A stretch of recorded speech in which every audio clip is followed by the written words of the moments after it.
coming. I'm coming. I'm coming. Hello, caller. Hello?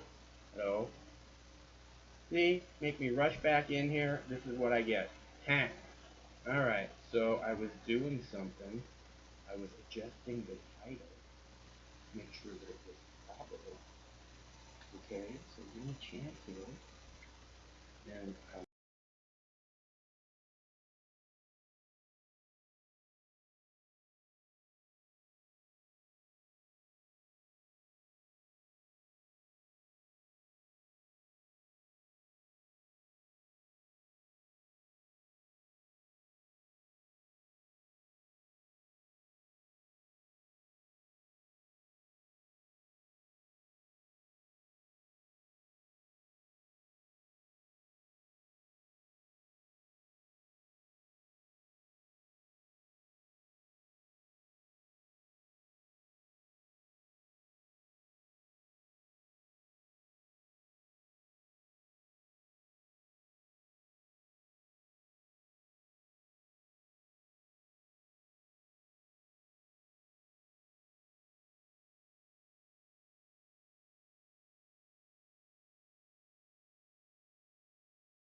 is that working better now?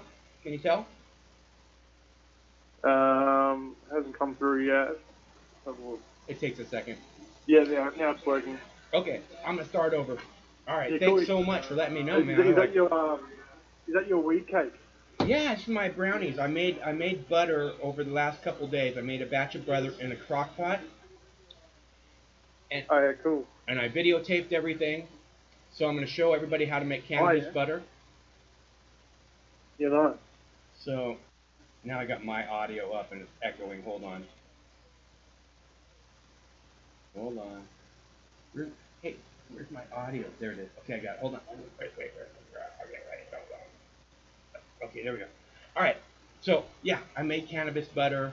The last couple days, I filmed everything. I'm gonna put that video up, but I'm gonna test it now, so you guys can see how strong it is. I'm showing it. I'm gonna take a. This is a big brownie. I usually only eat like a 1 inch by 1 inch square. This is about a 2.5 by 2 inch square. So let's see what happens. Okay. Hey, where are you calling from? It's, Melbourne, Australia. Right on. Thanks so much for calling. I Yeah. really appreciate it. I would have been standing there just talking to the damn camera all by myself. Yeah. It's So, cool. how's the All weather? right. How's the weather in Melbourne? Yeah, it's getting warmer, but it's Melbourne, so like it's hot one day, and the next day it's absolutely freezing, raining, and it's up and down. Huh. That sounds interesting. Yeah, Melbourne's known for its crazy weather fluctuations. Seattle's kind of like that too. Okay. Yeah, cool. All right. What's your name? I don't know, Daniel. I don't have much to say, Moxie, but Hey Daniel, let me ask you a gonna be question then. listening to your Let me stream. ask you a question. Yeah, go. Um, You go. how do the press in Australia cover Julian Assange? Are you seeing regular stories about him at all or not? They I don't hear too much in the media about it, to be honest. Most of the information I hear is from the internet. You don't really see much. They they they they talk a little bit about it, but they're not like picking a side and like standing for him or against him. It's like very brief. Yeah. The information they do post. I hear that he's very sick and he's like emancipated in jail and everything, and they're like torturing him. It just sounds horrible to me. So I was just wondering if you're hearing that kind of stuff on the media there or not, because you think maybe they stick up for local kids, like that, Yeah, Oh, yeah, I know what you're saying, but Australian media is very cowardish. They tend to just like repeat whatever the mainstream US media says, from what I can tell, to be honest. probably owned by the same people mostly too, huh? Yeah, true. They're probably I don't know the exact reason, but they're probably a little bit sheepish compared to the US. They're a little bit scared to say anything that's different from. You know what I mean? Like Yeah. they don't want to step a wrong foot on anything to do with the United States because I don't know what the reason is, but it just seems a lot of the same. So what do you think of the new studio? Look good? Yeah, it's awesome, man. Right on. I love, I Yeah, I love, like it. Yeah, I it's love good. fractals. I love this fractal, man. I keep looking, I keep getting lost. I'm like listening to people talk, and all of a sudden I'm like hypnotized by the fractal, running down the ribbon. So Yeah, true. I've never done DMT, but it seems like that's the sort of shit you'd see on DMT or something. I see something similar to this when I take acid from time to time. But Okay. yeah, Yeah. it breaks down into like little mosaics, kind of. But this is special, man. This is called a fractal, and it's the building blocks of the universe right here. This is like a mathematical Yeah, yeah. equation. It's like an incredibly small number, right? Like the smallest number imaginable, but it goes on forever. It's like it's like like pi. You know how the decimals of pi go on forever. That's what a fractal is. So Yeah. that's what this Yeah, is. cool. Is like Yeah. you can just get on one of these, and then what they do is they take the numbers and they assign a color to each number, and then these patterns emerge from assigning a color to each number. It's fucking trippy. Oh, okay. Yeah. Interesting. Yeah. All But right. back to Julian Assange. It makes me like the cases like Julian Assange and Edward Snowden. It just makes me scared. Like every time I hear an interview with Edward Snowden, he's always got an interview and he's in some secret location with some secret live feed of the interview. It just makes me scared. Like you take one wrong step, one wrong foot, and then entire countries want to go like assassinate you. Not assassinate you, but like put you up on a pedestal and hang you or whatever. Do you know what I mean? Like Hillary it's Clinton. like Yesterday, I said Hillary Clinton asked if can't we just drone strike Julian Assange? You know, I mean that's crazy, is that dude. what she said? Yeah, she said that. Yeah, it makes me scared. I can't watch too much of Edward Snowden in particular because when I hear him talk, he just sounds he doesn't sound terrible. He maintains confidence in his future, but it just sounds a little bit depressing. Like he's hiding. Oh yeah, it's Like horrible, you dude. know what I mean? Like Oh yeah, when the first people started talking about 9/11 truth and stuff, I'd have friends and they just want to talk about that and nothing else, and I was like, oh, I can't fucking deal with this, dude. It's like too much. You have to like lighten up, okay? I can't handle it. But it's important, so it's all, people get yeah, jacked yeah, about it, so. But you yeah, know what I'm true. saying? I mean, it's just kind of overwhelming at first, so you kind of have to like, and it is depressing. It's so scary to think that the government just collecting, never-ending collecting whatever it is you do, every single Facebook message, everything. Yeah, I know. It's just that Yeah, part is kind of scary. I have to agree. yeah, yeah, definitely for sure. All right. Well, thanks so Yeah, much for calling, man. like I'm really glad to no have worries. Australia involved in the conversation, and it's nice that you're here, because I know you've been around for a while, and I'm glad to hear from you. And thanks for help Yeah, letting no me know worries. that nobody could hear what the fuck I was saying. So That's right. I had it shut off Right. because I was playing. I had Yeah, the mic shut off because I was playing music before this started, and I didn't want to. I'm being very careful about what we're broadcasting on the live stream because I oh, don't yeah, want to. that's right. Yeah, I don't true. want to get the the ability to do live streams taken away in the middle of just starting getting Yeah, this done. true.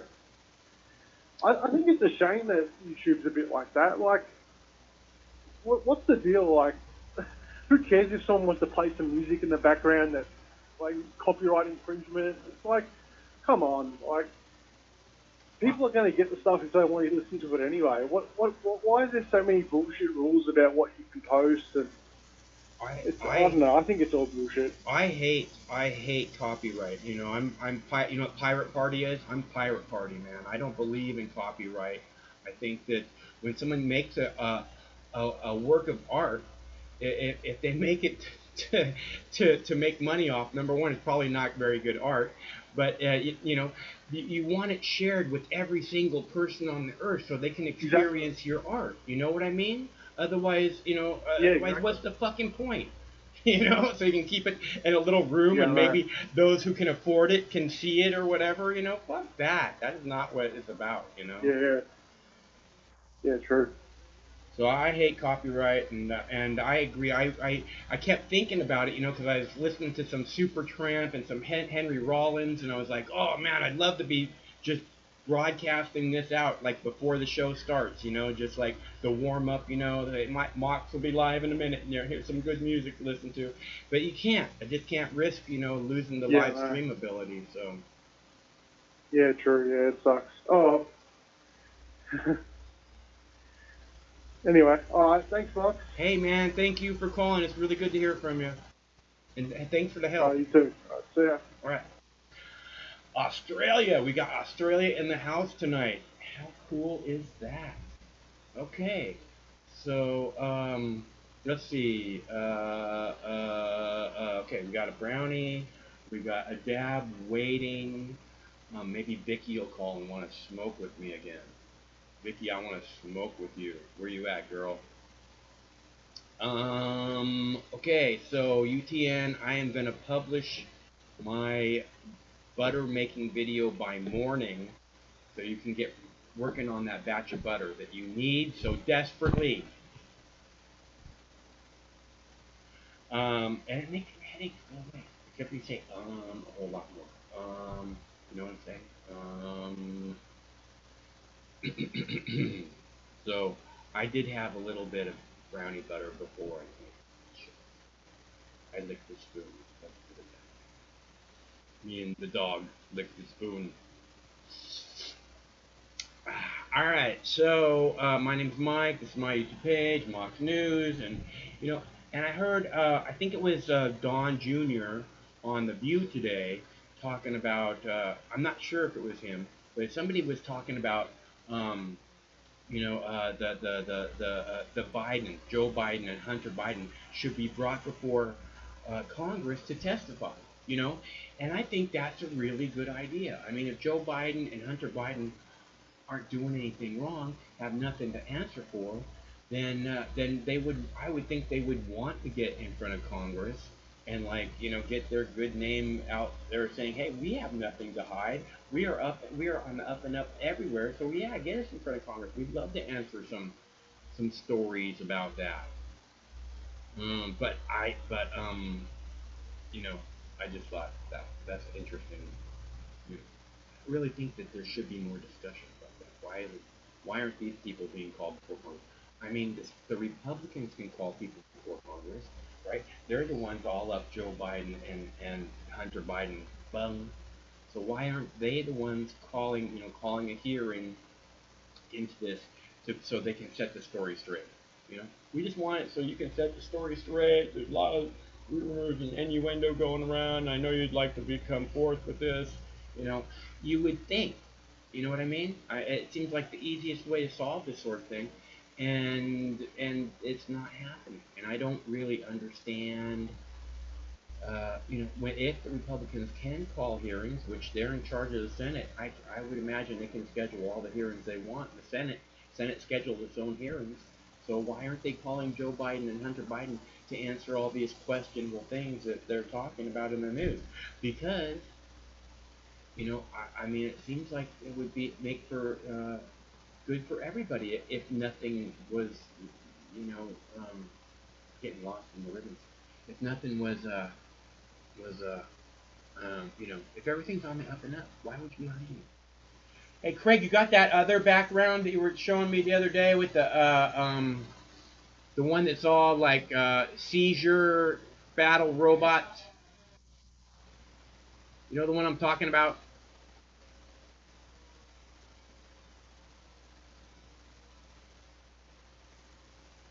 Let's see. And thanks to Craig for rushing home tonight because he was working, and I was like, "Yo, they're gonna be here. What's going on?" And he rushed home, so he's here.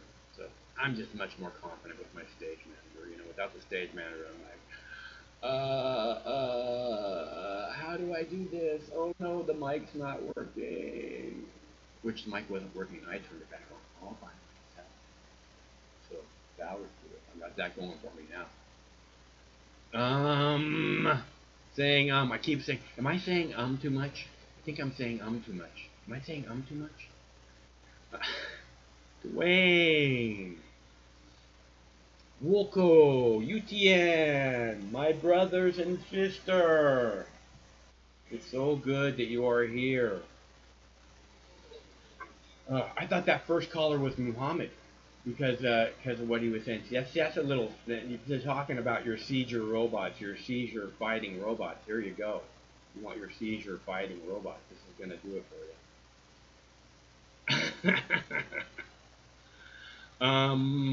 There I go again.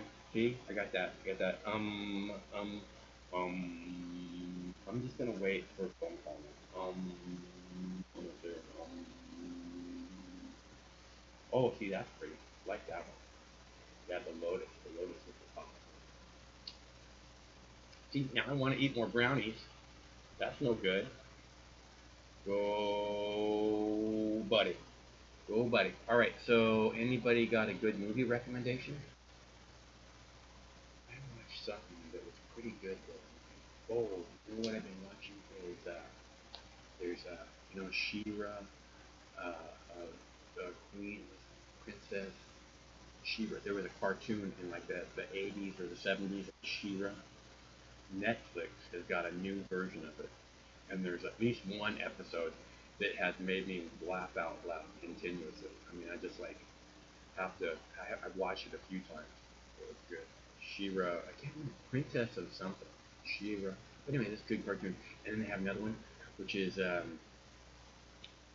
DC comic book hero girls. DC comic book hero girls. How rude. Hello, caller. Hi, Max. It's Chris from Olympia. How are you doing tonight? Hey, Chris. I'm doing fine. How are you doing? I'm doing good, actually. You were talking about movie recommendations. Uh huh. Last night, I watched a documentary from 2018, and it was amazing. I was pretty impressed. It was the one about Fred Rogers and Mr. Oh. Rogers' Neighborhood. Uh huh. Did you see this? I have not watched it, but I know the documentary it's like rated R, right? No, it's not rated R. Oh. It's a documentary, and I'll see if I can find the title real quickly. But it's a documentary just about Fred Rogers, Mr. Rogers' Neighborhood, and about how his program was to make life better for children, for their mental health, Uh huh. and how he approached children by talking to them really directly and candidly, and also about how he incorporated like political events that were occurring around Mr. Rogers' Neighborhood, things like the Vietnam War, the assassination of Robert Kennedy and stuff. And he took these political stories and then found a way to explain them to children, in the 60s, in the early 70s. He seemed like he really wanted to make the place the world the television world a little bit it's like a safe space for kids.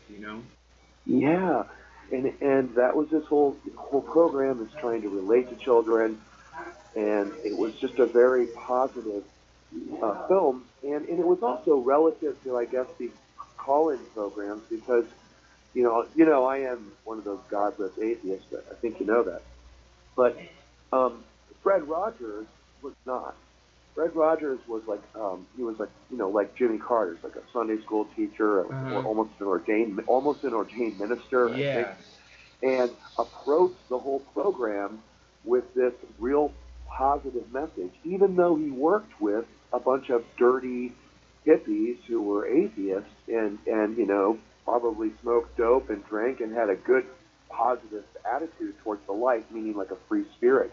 He embraced that, even though he wasn't a part of that program.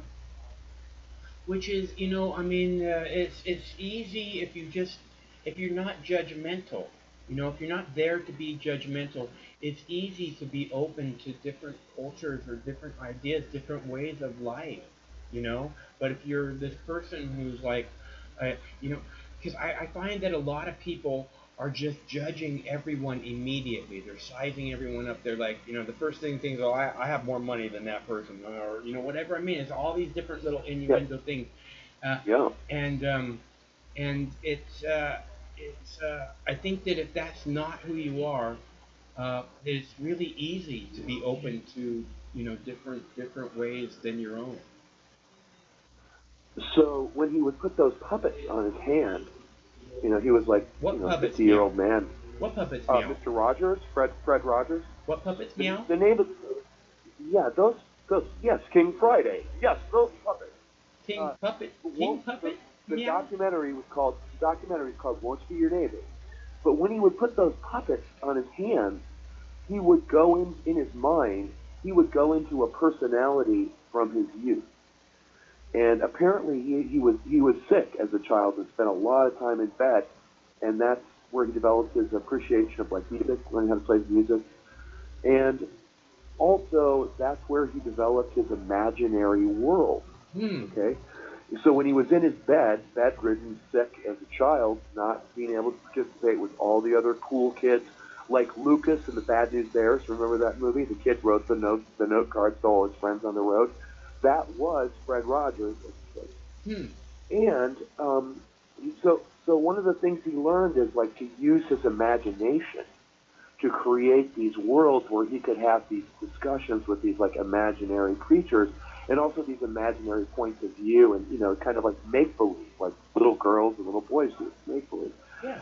and how much of that is just lost in this world that is completely constructed by technology, Right. right? Never like ending like we were screen time. talking giving 3-year olds tablets as their new best friend. Yeah. And instead of like them having to like have a blank screen where they can imagine what's inside of the screen, Right. all of the content is provided for them. Right. And this creates a wonderful opportunity for social conditioning, especially if you're the person in power and you have like a propaganda message that you want to spread, right? So, and it was weird because he got really depressed. He because he saw from 1970 until like the mid 1980s, he saw the rapid commercialization of children's television. Not Sesame Street, not Mr. Rogers' Neighborhood, but like the Saturday morning cartoons and some of the more militaristic like Transformers, where it's all about Oh like yeah. violence, No, well or even like you've the heard me the talk a super lot about commercialization. I mean, that's just horrible. yeah, he hated that. Yeah. He hated that so much that he had left television for a year. Um, but there was this incident that happened that he saw where kids were jumping out of windows with capes on their back after the first Superman movie came out in the late 70s or 1980s. And they thought they had superpowers. He had like 8-year-old kids imagining they were Superwoman or Superman jumping out of windows Yeah. and smashing into the concrete dead.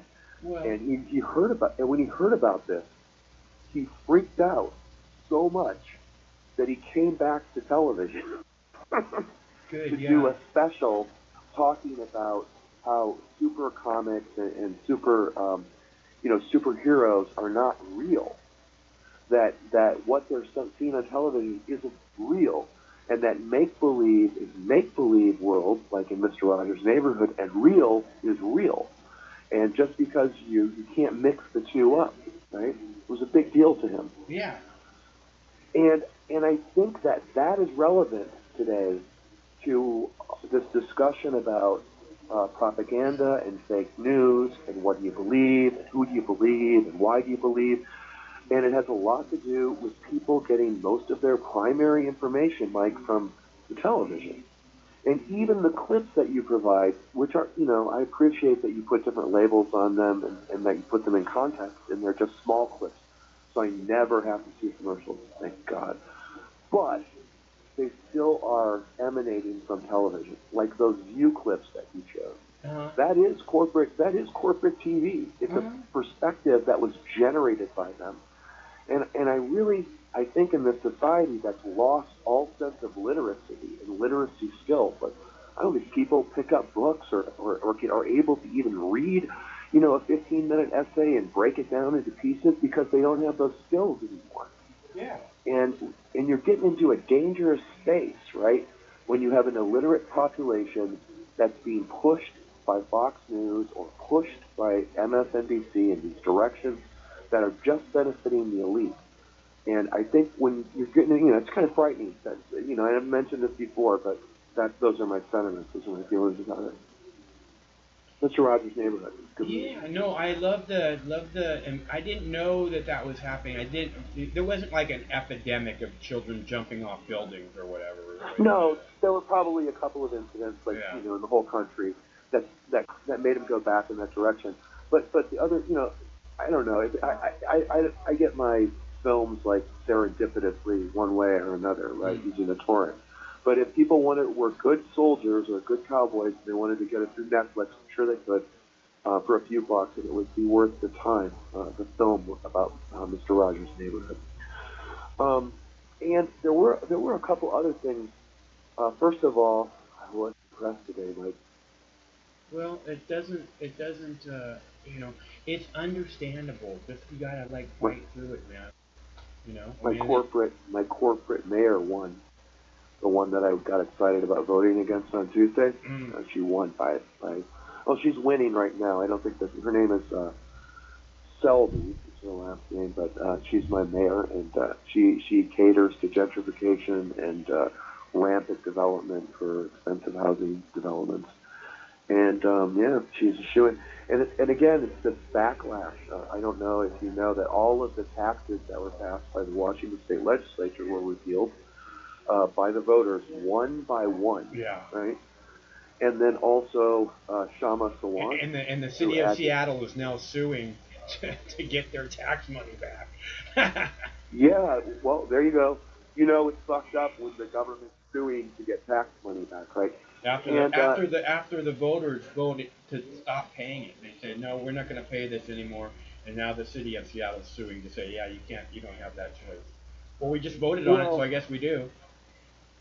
I guess we do, and this comes back to Tim Eyman and his initiatives, and I agree with the initiative process. I've gathered thousands of signatures as a signature gatherer before in our state for different issues that I agree with, but I give him the right to have a referendum, but I just think that the voters are not making the right decisions.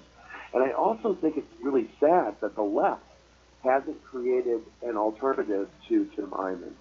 Considering that Washington State is considered to be a Democrat state, a liberal state, whatever, however you want, progressive, whatever words you want to use, it seems surprising to me that we don't have a company or an individual like Tim Eyman that's pushing for like a $15 an hour state wage, that's pushing for a progressive state income tax. I don't know if other people around the country realize this, but Washington State has one of the most regressive tax systems in the country. And working class people in Washington State pay more in fees and taxes than many other people do because we don't have a state income tax. Even though 3 of the 5 richest motherfuckers on the whole fucking planet, live less than 50 miles from where you are, Mike. Yeah. We drive by Bill Gates' house all the time. And Jeff Bezos and the Yeah, heirs he's in to the Paul same Allen neighborhood. and Bill Gates, all those Paul assholes, Allen's dead, though. they don't pay taxes in our state. Yeah. Howard Schultz, the head of Starbucks, he doesn't pay tax in our state. Yeah, but Bill Gates has a fucking house that's worth $125 million, and he pays In like Medina or something. Yeah, he pays like $28,000 a year in taxes on Well, that's about how much he makes in about 15 minutes or something, or 2 minutes. Who knows? it. Yeah. Speaking of Bill Gates, he was on my list of things I want to talk with you about today. I got a link here from My Northwest, which is a conservative newspaper. It's like based off of like Cairo or something. And the newspaper, they said, the article says, Bill Gates says that he would consider voting for Donald Trump in 2020 if he faced Elizabeth Warren. The article says. It says in a New York Times news conference, the Microsoft founder suggested he might choose Trump if he faces Senator Warren in 2020. He says it was all over her wealth tax plan and what he believes is a closed-minded political approach. Quote, I'm not sure how open-minded she is or that she'd be willing to sit down with somebody who has large amounts of money, like a powerful person like Bill, right? He said, if I had to pay $20 billion, that's fine. But when you say I should pay $100 billion, okay, then I'm starting to do a little math over what I'd have left over, which is about $20 billion, by the way. Now, wouldn't that be horrible? Well, The man I could think only that live with $20 billion? I think that shows how actual liberal Bill Gates is. You know, I mean, oh, I'm not going to speak with Elizabeth Warren. You know, I mean, it's like, you know, I mean, but because Donald Trump is so much more open-minded. You know, what a douchebag. Yeah.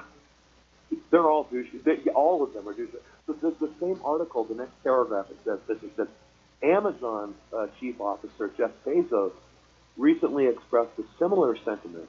The reaction is due in part to Elizabeth Warren's plan for, this is what they're complaining about, 2% annual levy on household wealth above $50 million,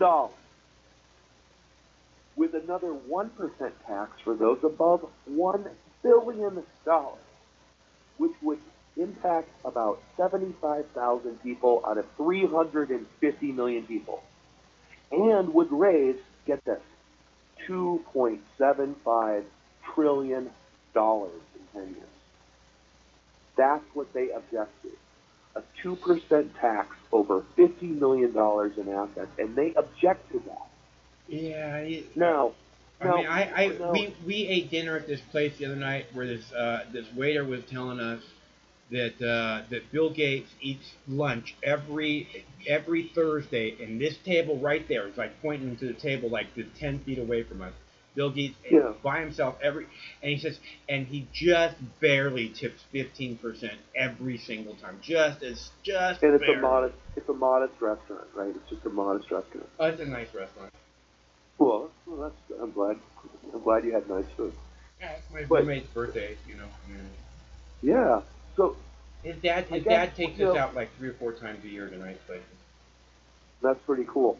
So this though points out that like the two richest people in the United States, who both live less than 15 miles away from your residence right now, those two people, Mike, could, they could pay for so much stuff and still be like, still keep his $23 million house, his 7 other properties, and still be in charge of a major corporation.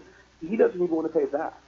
And then also on the same issue of like election news, I know you may have heard that Michael Bloomberg in the last 6 hours, in the last 12 hours, Michael Bloomberg is making indications that he might run as a Democrat and even put his name on the ballot in a couple of primaries. I fucking hate that so much, man. Yes. So he has unlimited money, right? And as soon as Biden burns out because he's just old and corrupt, and then Buttigieg doesn't have the charisma, they got to have somebody to counter Sanders and Warren. And this is what I was talking about last week. Is like together, Warren and Sanders are about 35 to 40%, 45% of the Democratic Party. But that other 55% of the Democratic Party, And you could say the same thing about the differences in the Republican Party. I mean, we're just talking about the D's, but the 55% of the Democratic Party is centrist. They are pro-money, pro-growth. They don't give a fuck about the poor. They are the managerial class, and they don't care about the poor. So they are never going to vote for Bernie Sanders, and they're never going to vote, or they're not going to be too happy about Elizabeth Warren. I think she's the compromise candidate. But even the compromise candidate, Elizabeth Warren, is not good enough for Bezos and Bill Gates and Bill Bloomberg, or Michael Bloomberg. These people, look, there's something more to it than that, too. Okay, I mean, they want. I mean, Bloomberg wants us to believe that somehow he's a viable person to lead the country, to lead our nation. You know, and he wants to act like somehow he has what it takes to be that guy. Just like with Hillary, it's like with Hillary, right? She didn't get the chance to do it, and now all the Democrats want to pretend like she still has what it takes. If she was to get into the fight, oh, Hillary might get into the fight. No, Hillary's not going to get into the fight. You're full of shit. You're pretending, okay? Because there's no way she's going to put herself in a position to get fucked by Donald Trump twice, okay? 3 times loser is bad. Yeah, right? exactly. Obama. Exactly. I mean, that's like in the movies. That's like in you can even write lyrics to songs about shit like that. Yeah. So, yo, you 3-time loser. That doesn't look good on your obituary. Her obituary is going to look good regardless of what it says. Married to serial rapist, fought my way with my powerful connections into the U.S. Senate and into the administration of the Democratic. You know, it's all ugly. Yeah. Her whole story is ugly. Yeah. So, it's the dinosaurs, these old people, I mean, I don't mean old people, I mean these people who've been there forever, you know? I just feel like they really gotta get out of the way, you know? That's why I think Bernie Sanders would be a great candidate if he said, I will only run for one term, you know?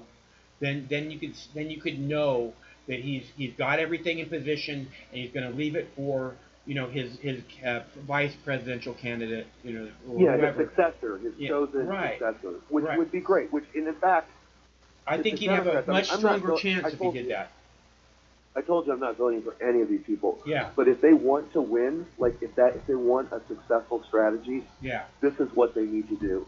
They need to get behind either Sanders or Warren with, the Gabbard piece voters as well. And those voters should be allowed to vote in the primaries for Tulsi Gabbard, but I would hope that she would have the decency to support one of those other 2 candidates down the road.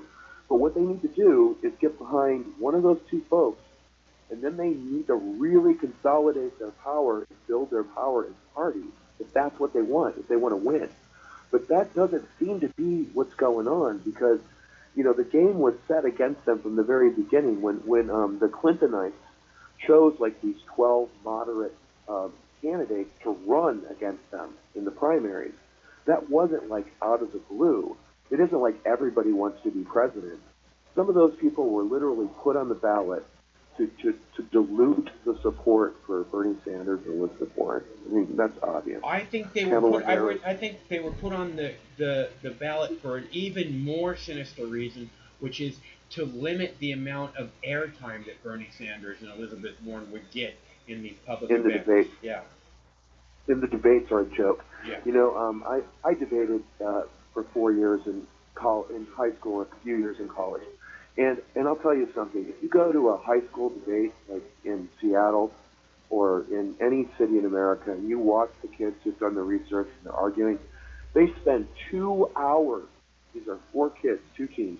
They spend 2 hours debating one policy proposal. So it's like this. Should we increase taxes on people to pay for schools? Right. Usually a debate doesn't cover fucking 17 different subjects. Yeah. And then they go back and forth for 8 speeches in a row, countering point, countering point, countering point, countering point, so that at the end of 2 hours, you have a thorough diagram of the entire debate. And you can say, wow, I've judged debates before.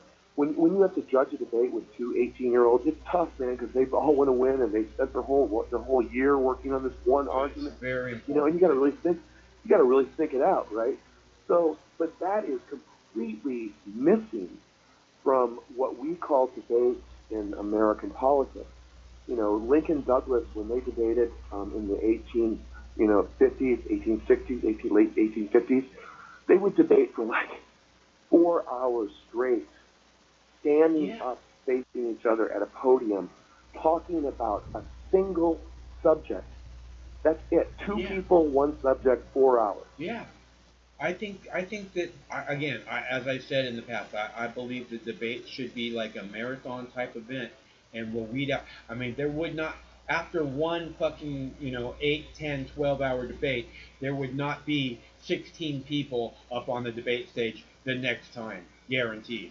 No, no, not at all. Especially if it was like elimination rounds and they had to win the round based on the point, They just not have based on they their just have to be charisma able or to their they just money. have to be able to get through an 8 or 10 hour debate, and take Well, actual questions from. They should make it so that all the questions come from the audience. And but this no is and where no we are. like set up questions. It should just be, and they should have to take questions for as long as people want. It should be giant auditoriums. This should be like the biggest event of the fucking year.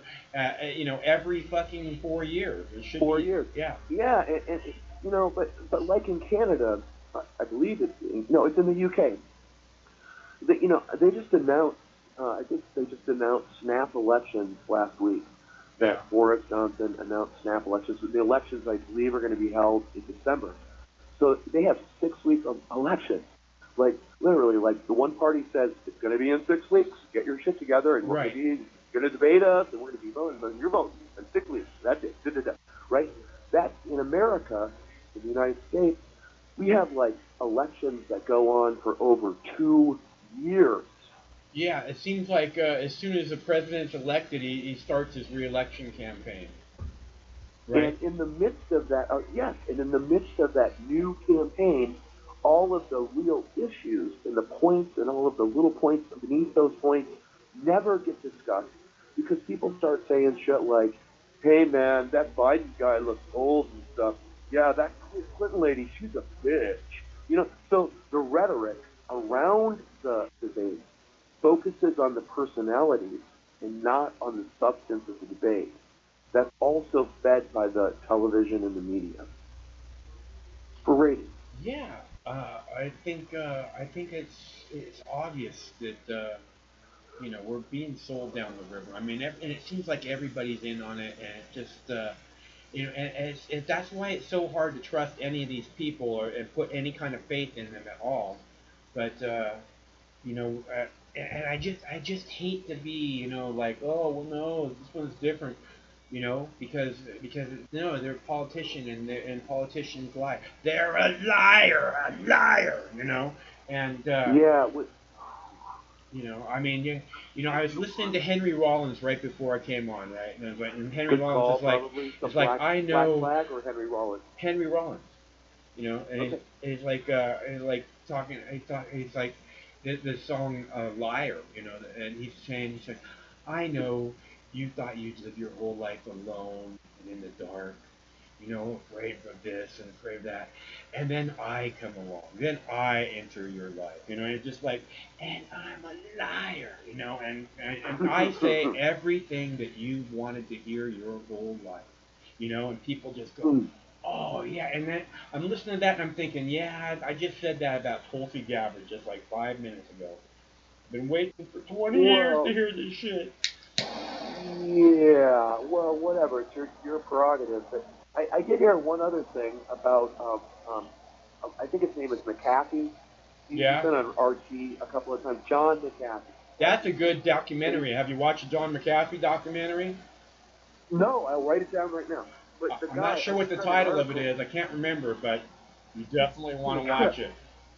I've watched him on RT a couple of times. He's a security analyst and he makes software to protect the computer or whatever. But And a whole lot he, more. he's a, and he, yeah, the whole working with the government to develop this technology. But He is running for president. He's an announced candidate, I believe, for the Libertarian Party right Yeah. now. He ran. He ran. And He ran last in 2016 as a Libertarian candidate. Also, I have the Libertarian debate from 2016 posted on this yeah, YouTube page if you want to see it. I'll look through the archives, but what I find interesting about that is there is a person. Maybe he isn't the former mayor of New York. Maybe he doesn't own Bloomberg News. Maybe he isn't Bill Gates or Jeff Bezos, but he's a billionaire, I believe. Yeah, he's Billy. And Well, and that being the case, it's very interesting how they pick and choose which wealthy billionaires are able to promote their political agendas and which ones can't. you Which know, ones are good there's and which ones are bad. you got to watch the documentary. I mean, if somebody's got a good documentary about Donald Trump, I'd like to hear it. But you got to watch this about All right, McAfee. 'Cause done. You got it. McAfee's I wrote it down. McAfee's a case, man. I'm Like so a glad nut he's job in the case? race. Like a nut I'm job so case? glad he's in the race. I love listening to him talk because he says shit again that's super important that nobody else He's a big talks about. advocate for Bitcoin, right? I don't know, but he, like I said, he says things that nobody else talks about, and it's important things. And About our but privacy. he's a About our crazy privacy. motherfucker, dude. He is seriously a crazy motherfucker. Yeah, I kind of got that vibe, but I agree with you. I would rather I would rather see all of these parties. Instead of seeing 20 Democrats on a stage, I want to see Yeah. a Libertarian. I want to see the Socialist Worker Party. I want to see a Green. I want to see these different candidates on a stage talking about their ideology. Even that guy you were mentioning, Yang, who's running in the few primaries. I'd like to see all of them on a stage. You know, like 5 or 6 people on a stage or 10 people on a stage from different political perspectives, and then see how the American public, responds to what they're talking about. That's never going to happen, by the way, in the near future. That's not going to happen. That's what a presidential debate should be. It should be Like more in than just Canada or Republicans and UK Democrats. You know. or other civilized countries in the world, right? They do it that way. Yeah, I mean, it doesn't There make. were I mean, this is our problem. Is we have turd sandwich or giant douche, and it's always going to be that way because of the stupid Republicans and the Democrats. If we just get rid of the Republicans and the Democrats and say you just can't, they're just not part of our political system anymore. They're banished. Then you can go and be an independent. You can be a libertarian. You can be pirate party. I don't care. But there's no more Republicans or Democrats.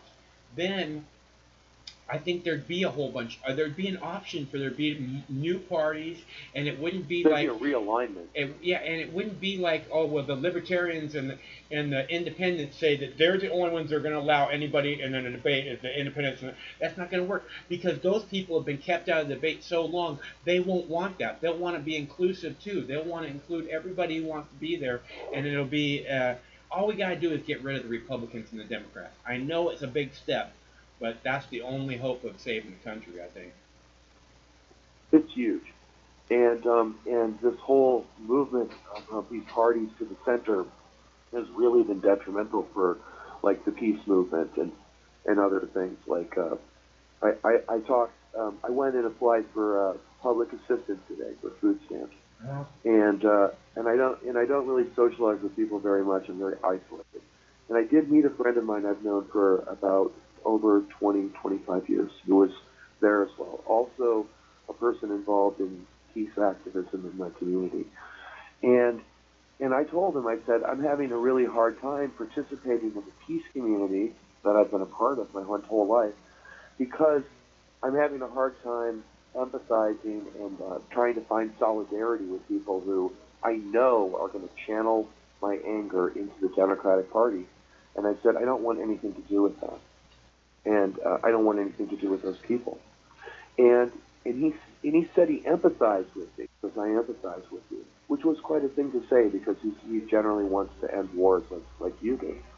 But that is how I feel about it. I don't want to give my life energy to people holding a sign when they're going to take that energy and suggest that somebody like Bernie Sanders is opposed to war when he's not. You know? I don't think Bernie Sanders has done all he could to stand up against war, for certain. It's been that's been one of the biggest letdowns about Bernie Sanders is that And his positions on Israel too. he was in a Yep. position where he could have really made a big difference when it came to Iraq and you know he could have done more than just vote against it. You know he could have.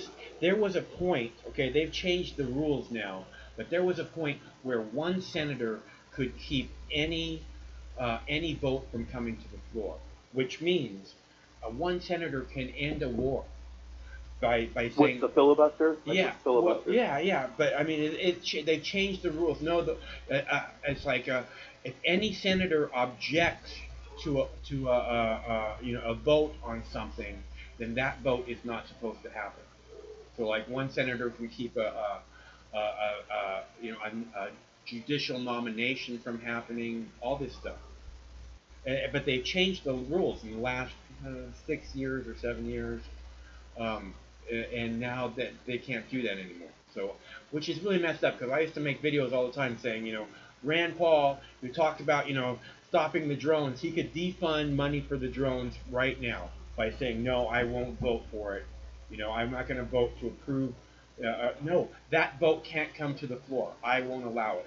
And then Yeah. they'd have to negotiate with him to make it so that but he's just not who he portrays himself Well, as. there, So I agree with Rand Paul on his anti-war positions and his anti-intervention positions.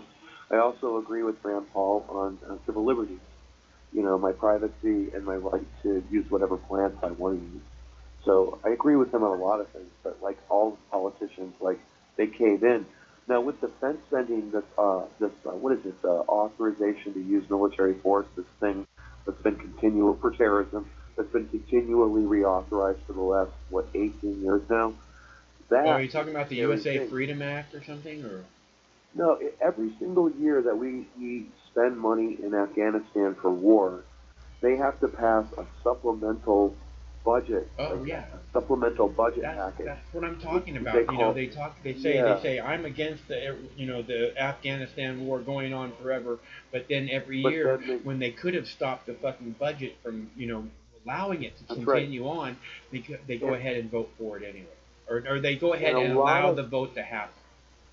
and this is really kind of duplicitous too, right? Because a lot of the reasons why, a lot of the times when they do support these bills, and I'm speaking of progressives or anti-war people like Rand Paul or like Bernie Sanders, when they support these bills, it's a lot of times they'll say it's because of the veterans, Yeah, right. or it's because of my confidence in the military, and Wait, I yeah, don't want to be like undermining the power of the right, general, right. No, and that and and I hear exactly what you're saying. They say it's like they'll attach like an increase in salary to the troops, to the defense budget, and that's like but that should be a completely separate thing.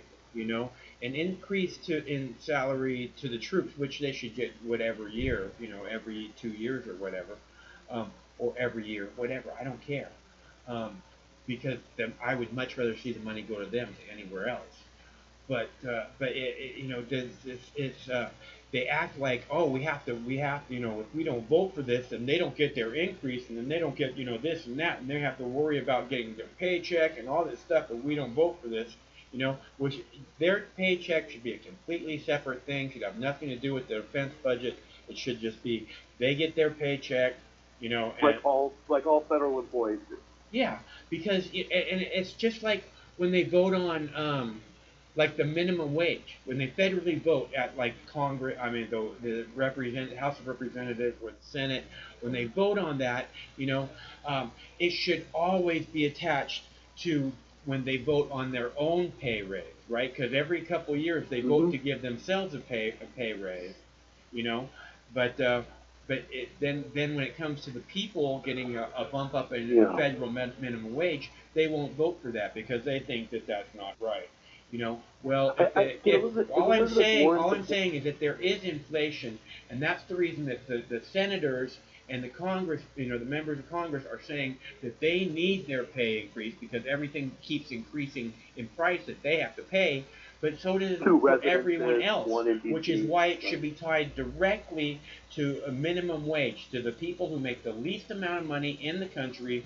That's if the senators and the members of Congress are going to get a raise, those people, the minimum wage people, should always get a bump in their salary equal in percentage wise to whatever the Congress is getting at minimum. Go ahead. That's a great idea, and it kind of ties in with that idea that CEOs should only make like 12 times more than the lowest paid employee of any corporation, right? It's the same principle that like if you run a corporation, you should be compensated because you're so goddamn smart and because you met so many cool people at business school and your dad gave you so much money that as a consequence of all that shit, right? Yeah. All of the other factors that are never factored into the equation, you can only make 12 times more than the guy who sweeps the floor in the fucking factory. End of story. And that's still a lot more than the dude who's sweeping the floor, right? Yeah. A lot more than him. Yeah. So why not feel good about your status? Like, how much status do you have? Instead of saying, I have $2 billion. Instead of saying that, you can say, well, I only have like $500,000. But I'll tell you what, it's 10 times more than the guy who fucking sweeps my floor because I'm a big man. This whole thing about inflating the self in this culture of individualism in the context of capitalism is really toxic, Mike. And that's where you get people worshiping Jeff Bezos and Bill Gates. They've never met these people. Yeah, no, like, I talk about this. Cool. Yeah, no, I talk about this. I mean, that's one of the things when I talk about how I don't like rich people. It's just because I know that, like, they're just every day they just get people who just bow down to them and can't wait to lick their balls. You know what I mean? It's like, oh, look, what can I do to impress you? Fuck that. Because the best way you can impress them is probably flipping them off or something. Fuck those people. I'm not. I've hung out with those people, and they're not special. They don't show much solidarity for other people, do they? No, they don't. They don't have a lot of care about anything other than what's going to make them money. So they're interested. They're interested if it's going to make them money, but if it's not going to make them money, they're not really interested. I agree. There were two other things. There were a couple of marijuana-related things I wanted to talk about, and then one other story. But Fucking this was stoner. from that web. Yeah, I am a stoner. But this is from that website, stopthedrugwar.org, that I referred to. And every week in the past, every week they have this called the Chronicle AM, which is their weekly news feed. And on 2 days ago, they had these stories that I didn't mention before. First of all, it looks like South Dakota, big thumbs up, marijuana legalization initiative turns in signatures. South Dakotans for Better Marijuana Laws on Monday submitted 50,000 raw signatures for the constitutional amendment legalizing marijuana to a vote. It would legalize, regulate, and tax marijuana for adults over 21 and older, would require the legislation to pass laws regulating cultivation, possession, and sale of hemp. Needs 33,000 valid signatures to qualify for the 2020 ballot. Looks like it's going to happen in South Dakota. Yay, South Dakota! Big shout out to the people in South Dakota. And then also, this one was a shout out to the people in California. The California Natural Psychedelics Initiative refiled. Okay, and it says, Decriminalize California. The group behind a move to decriminalize psilocybin has filed a new version of its initiative with state officials. The new version seeks a new ballot title and summary and adds language regarding amnesty for past offenses and allowing for sales of psilocybin. So the new referendum in California would be, you can buy mushrooms at the store, and if you got busted for mushrooms 5 years ago, hey, it's off your record. Pretty nice, Nicer those than Jay Inslee did, that's for sure. fucking good. Those people, but Yeah. those people have a tendency to not. I mean, like they drug their feet on getting legal weed forever, man. You know, California. I mean, Yeah. Well, they did, but about that $15 an hour wage thing, I think that's fair. I don't think that's ripping off small businessmen.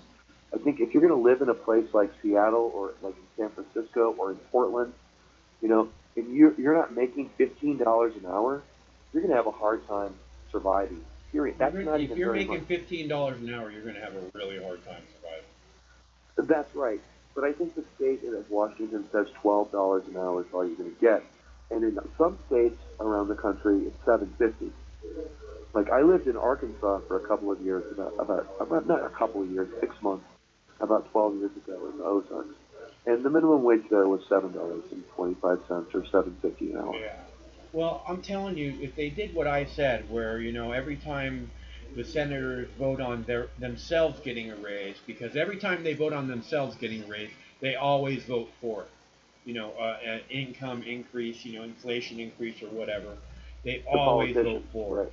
So if 50 years ago those votes had been attached to a federal minimum wage, the American people would probably be making 20 to 25 bucks an hour right now. Yeah, most people make The more people than at the minimum McDonald's. wage. Yeah. That's right. Most people make more than the minimum wage. But the reason I bring this up again, back to the people dragging their feet on drug legislation, like, or specifically on cannabis legalization across the country, is that in our state, here in Washington State, it's the Democratic Party that really has drug its feet on this $15 minimum wage, right? So Shama Sawant made the big appeal in Seattle. It was passed in Seattle, in the big city. It was passed, but it was, and I think it was passed in SeaTac, which is where the airport is, near the city where the airport is.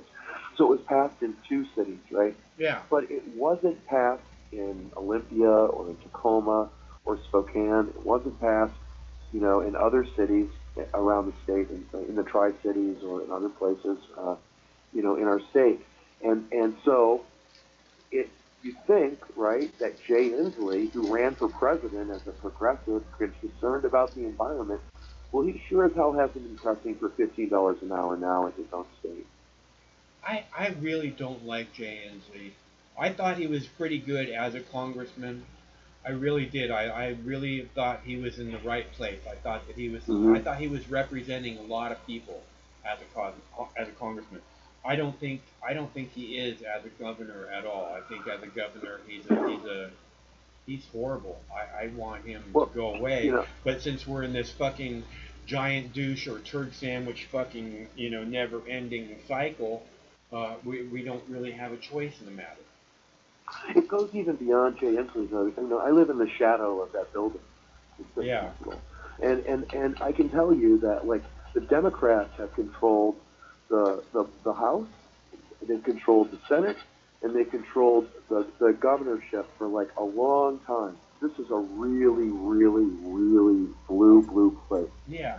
All of those things said, they are the ones dragging the feet on this. They have the power to make everyone in Washington State have $15 an hour as a base minimum wage, whether they live in Eastern Washington or they live in the big city. It doesn't matter. Everyone deserves that wage.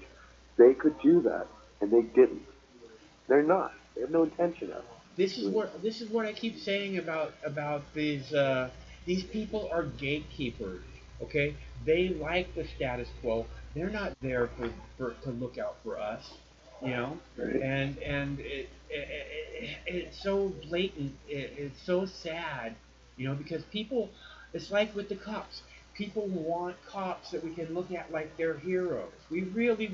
I think that we would really love that in our society.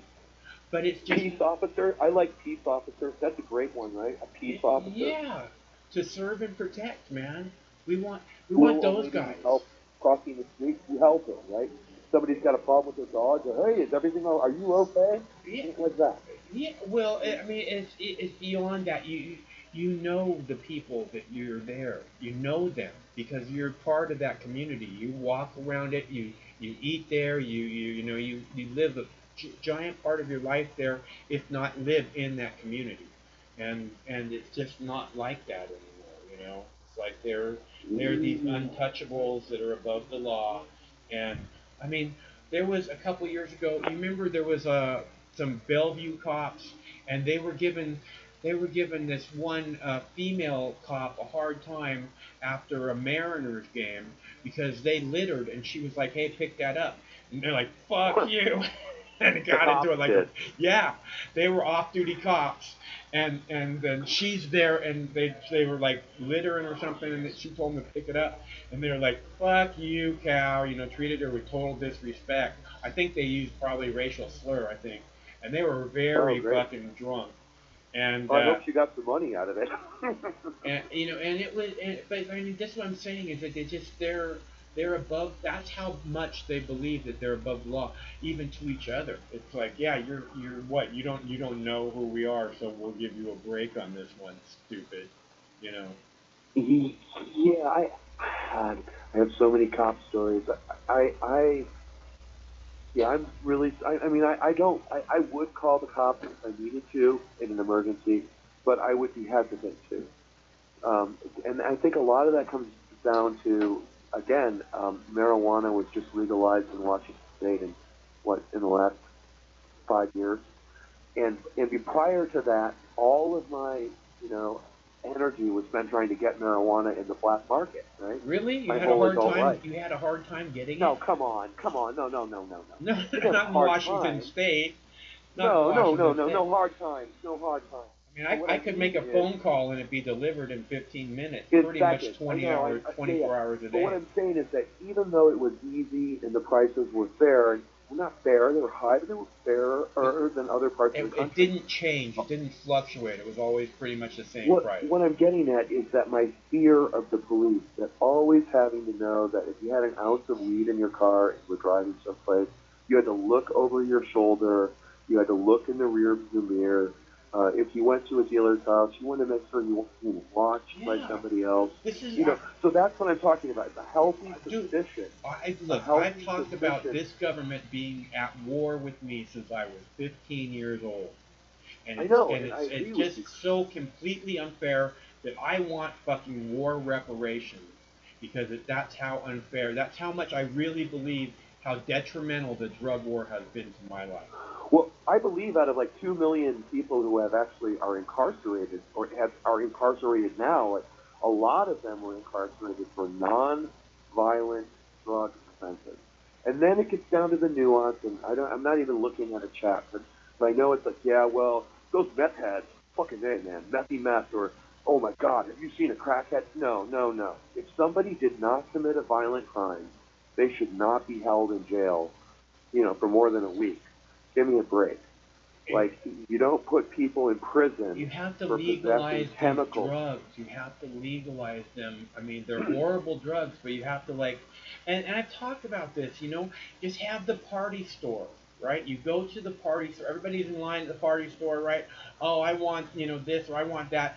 Somebody walks up and says, I want fentanyl. Everybody's gonna look over their shoulder and take 2 steps back, like, okay, give this guy Well, room, because the the reason that people wind up doing drugs like that is because it's impossible just to have regular access to something safe like weed. or like a pharmaceutical drug when you need it. So Yeah, let's be but real. all the When people drugs, yeah, don't all the have drugs when have to people be don't legal. have medical coverage, when people don't have medical coverage, and a big percentage of the working poor do not. I do not. I've never had medical coverage. I'm 52 years old, Mike. I don't have medical coverage. Mhm. What I'm explaining to you is that people who don't have medical coverage for insurance, if they break a leg and they have to set the leg or break their arm and it's fractured, they're going to feel pain in their arm for like 8 weeks, 12 weeks. They're going to be taking some painkillers, whether they get a script or not. So if they don't have medical insurance, you're just pushing them into the black market. Yeah, When you push them into the black market, they buy like 50 pills for their pain, right. and then when they run out of money, they realize it's a lot fucking cheaper to just go buy $10 worth of heroin than Uh-huh. it is to give this guy all of these pills, and I can whack myself out for 4 hours and I'll feel fine until I have to take my next hit. So it feeds in. So it's like self-feeding because people don't have access to doctors. So they shouldn't be punished for whatever drugs they have, whatever chemicals they have in their house, and they also should have access to doctors and medicine so they're not pushed into these situations where they're trying to Right. figure out how to take care of their health. So that these black markets are created by the system, because the black markets are created, uh, and that's why there's gangs that sell fucking horrible drugs to little kids, because we create this black market, and they got to get the drugs from somewhere. And there maybe somebody starts off selling the drugs in the neighborhood to like adults who need them, but then there's these unscrupulous people who see a wider market, you know. And we Okay. just have to Well, that legalize the drugs. You can't penalize people for getting into some kind of I substance agree. thing. I mean, because So, because so this your this comment. world's so complicated in the first place, And like I said again, people are like, "Oh man, I wish I could just have 1 minute where I could just relax and enjoy for 1 minute," And I think that so many people are desperate for that, and so because they want to just have a second to enjoy something, and they think, oh, maybe this will help me relax and enjoy something, you know, or they get addicted, like Chris is saying, because I mean, addiction.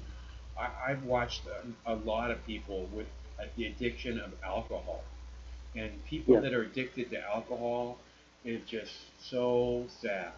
I mean, and I've had close friends who were heroin addicts, and I've had close friends who were alcoholics, and I've watched those drugs kill both.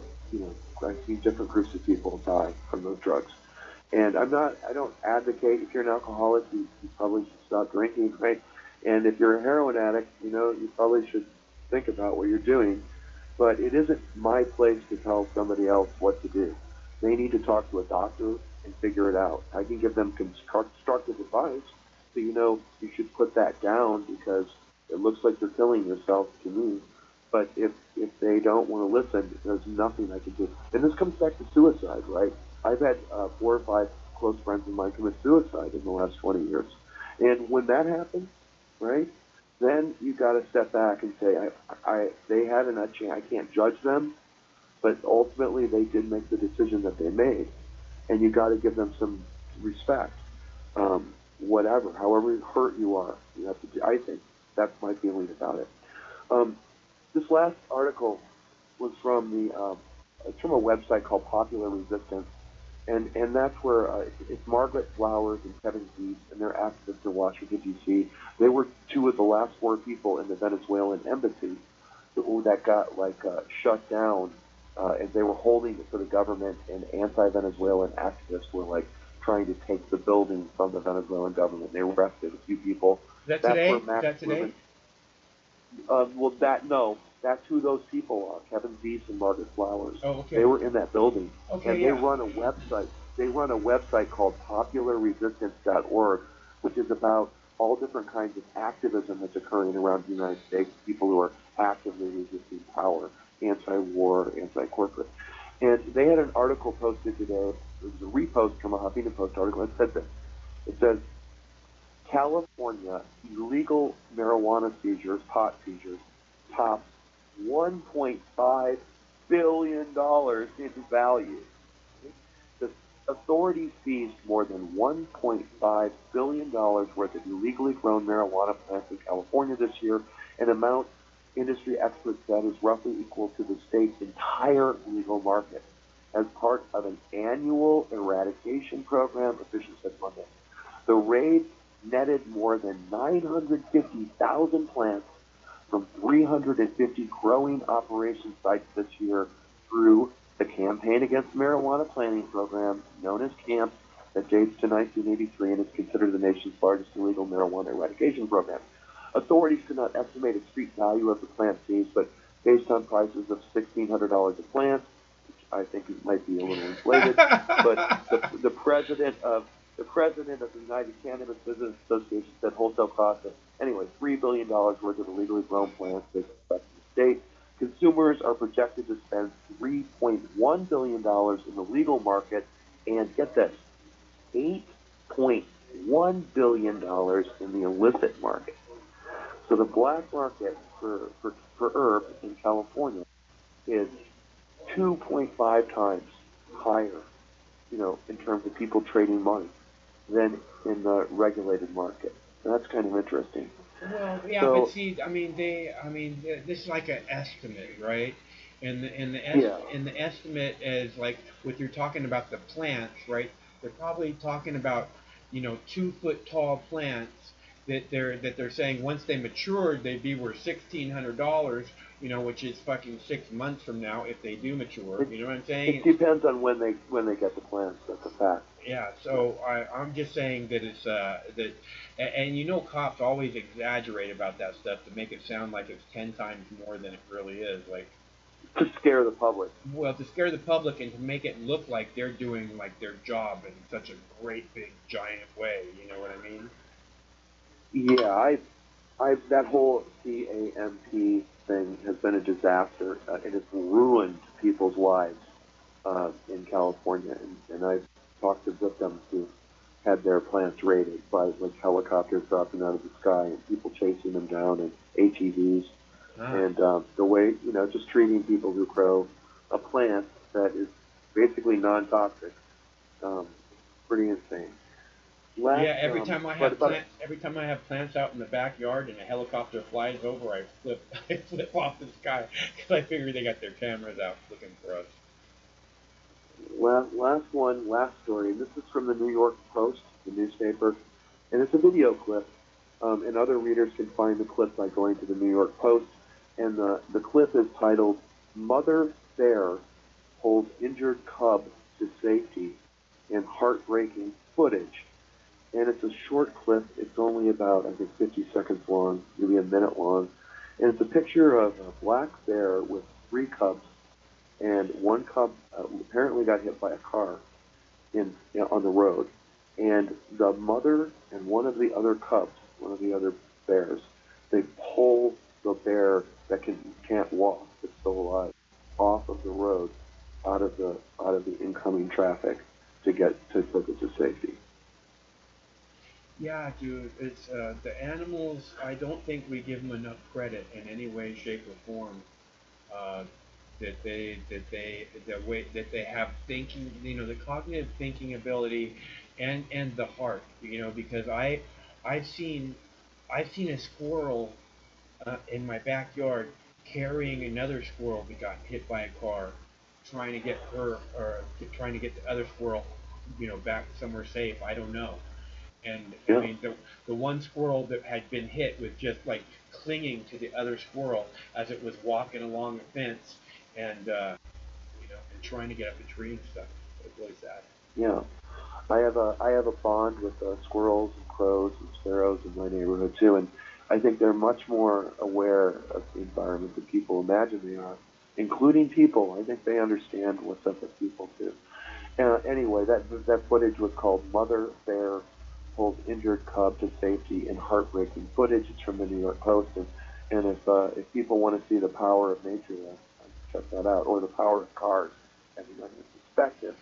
Yeah, And I that's posted a story a while back that said from Canada, where it said that the more roads there are in a bear's territory, the shorter their lifespan. they get hit by cars. That's Yeah. the fact.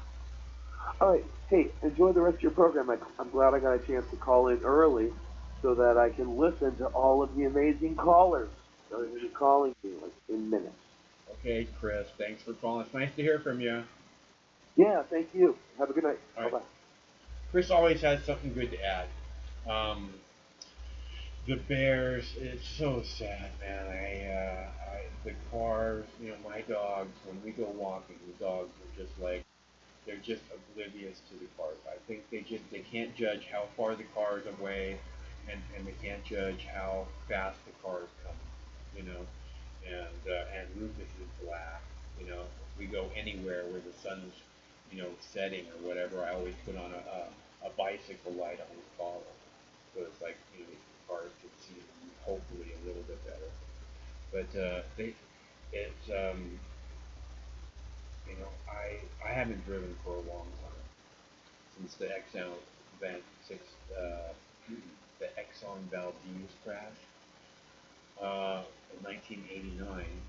I was living in a bird sanctuary, like 100 yards from the water, uh, and in like a marsh bird sanctuary place designated, national bird sanctuary, and then the Exxon Valdez crashed up in Alaska, and there was all this. You see a lot of video on the news of people, of animals, stuck in the oil and people trying to save them and stuff. It's really sad. And like I said, I was living 100 yards from the beach on the water, and and it's where I grew up. And there's like this one place. There's like 7 miles of beach, and you have to hike to get there, and there's nobody ever there, and you just walk and walk forever. And but the park that I lived on was like a marshy park. Anyways, the Exxon Valdez crashed, and there was all this horrific video, and uh, and I started having these nightmares, right? Where I'd be walking down the beach, pick up, just be picking up dead animals, putting them in a bag,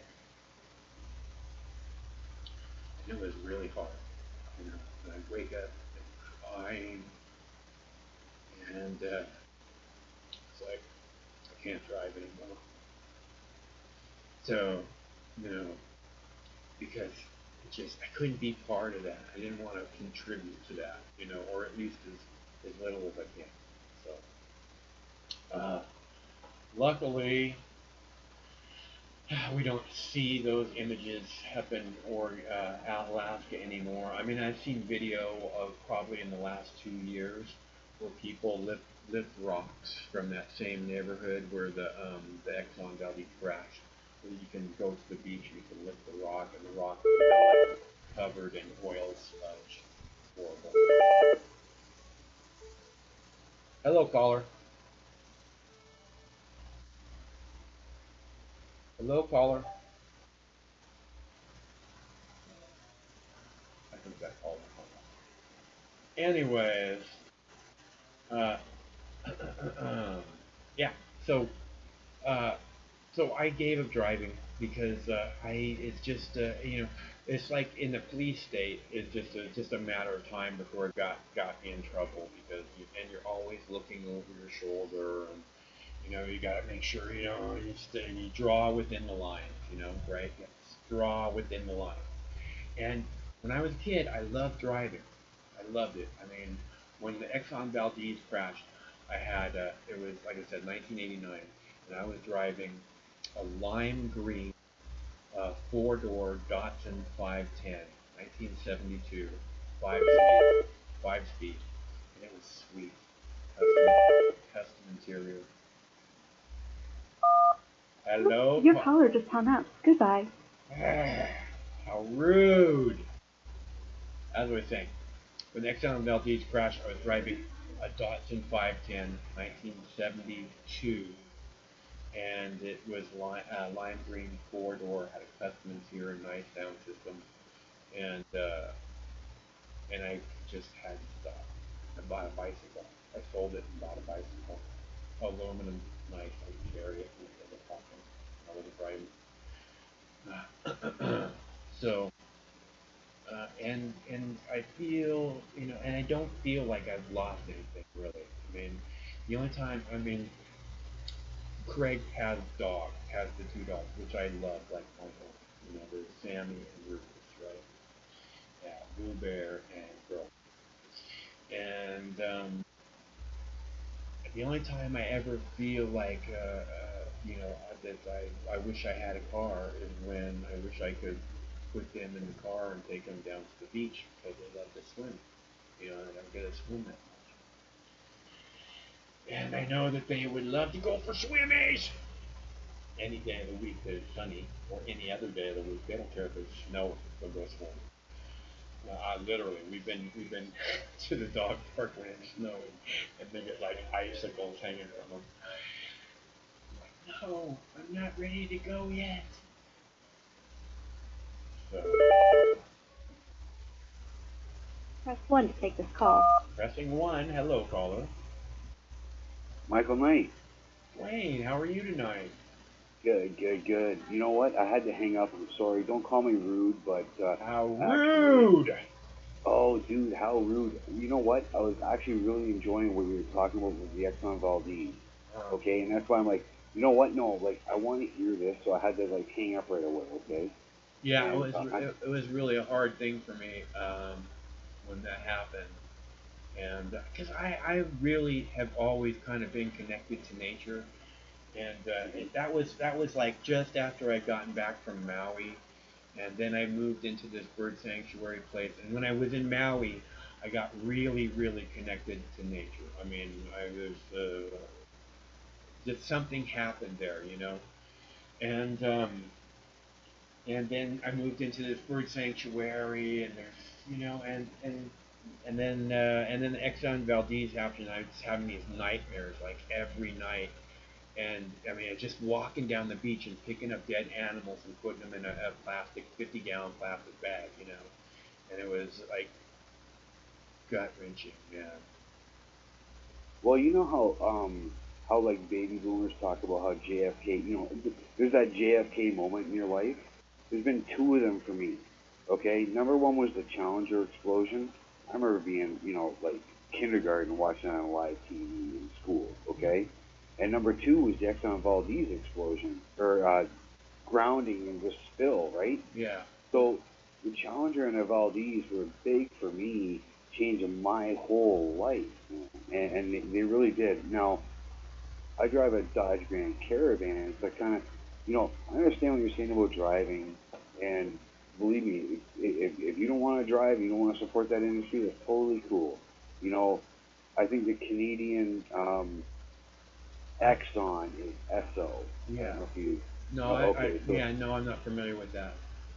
okay, so I think ESSO is connected with Exxon, Uh-huh. and I just remember seeing all that stuff when I was a kid as well. Um, I would have been 12 when the Valdez happened, Yeah, and I was like 28, 27, 28. yeah, and I just remember that, and like there's I grew up listening to all environmental songs. There's songs by like I grew up listening to country music. It's called it's a song by the group country music band Alabama Uh-huh. called "Pass It On Down." Mm. Okay, I think it's in 1990. Maybe it's before 92, something like that. But like that was like my favorite song in the world about how, how does the song go? Um, I forget exactly how it goes. You know what? As soon as I hang up, I'm going to end up going on YouTube and just pulling that up after the show. I'm glad that I'm just going to stay up late tonight and listen to your whole show for a change because, you know, um, I'm leaving the one job and I got a new job. Yeah, I get a So, couple days off. yep, absolutely. So I'm taking Right tomorrow off. on. Yeah, for sure. So I'm sitting here sipping on Congratulations. some That's wine. so cool, man. Very nice. Yep, and like Exxon Valdez, that actually changed my whole life where it made me care about the environment. Now, other days I call the show and I scream at you about Donald Trump's awesome and libtards suck and all that stuff. I'm not going to do that tonight because I really like hearing about that story about. I'm glad you bring things like that up because I care about the environment. The other day I was talking about how much I go canoeing and running into moose and black bears and all that stuff, and that's the mood I'm in tonight. I'm actually calm for a change. Can you believe that? It's good. It's good. You sound like you had a big bong hit before you came I've had 2 glasses of wine. on. There you go. But and that was a big thing. And then even Michael Jackson, the Earth song. Uh-huh. I'm sure you know that one, right? Probably. He was pretty popular there for a while. Right at the Yeah, beginning of MTV, he was real popular. Well, I told you, like, I screamed at you last night that I could listen to Michael Jackson and not turn into a faggot, right? Yeah. So, you know, I like Michael Jackson's blues and that song, the Earth song. You know, if you watch that, your heart aches for the Earth. Now, I think there's two major problems. I don't think it's, CO2 in the atmosphere. I've called this show over and over and told you about that. I took environmental chemistry, 3 years of it in university, and they even admit it's not CO2. Okay, they even admit that. But anyway, the two major problems are deforestation and water pollution. And when you watch the music video for Michael Jackson's um, song, the Earth song, that just really makes you hurt for the rainforest. You know what I mean? You know what, I love the trees so much. I keep seeing neighbors cut down perfectly healthy trees, and it bugs me so much, man, because it's like it's like they move into the neighborhood, and then like a few months later they cut down this tree or that tree, and that tree's lived in this neighborhood for like 60, 70, 80 years before you came here, and then you decided that tree couldn't live here anymore.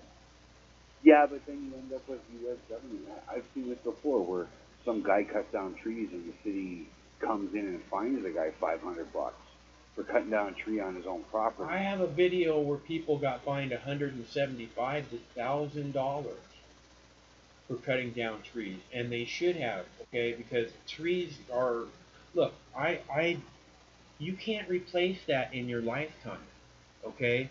So if that's part of this neighborhood, and then let's like, I just feel every time I see a tree come down in this neighborhood, it's like there's not going to be any left. I mean, I don't live. I live in the rainforest, like I said a while back. We see bear here every summer, but Yes.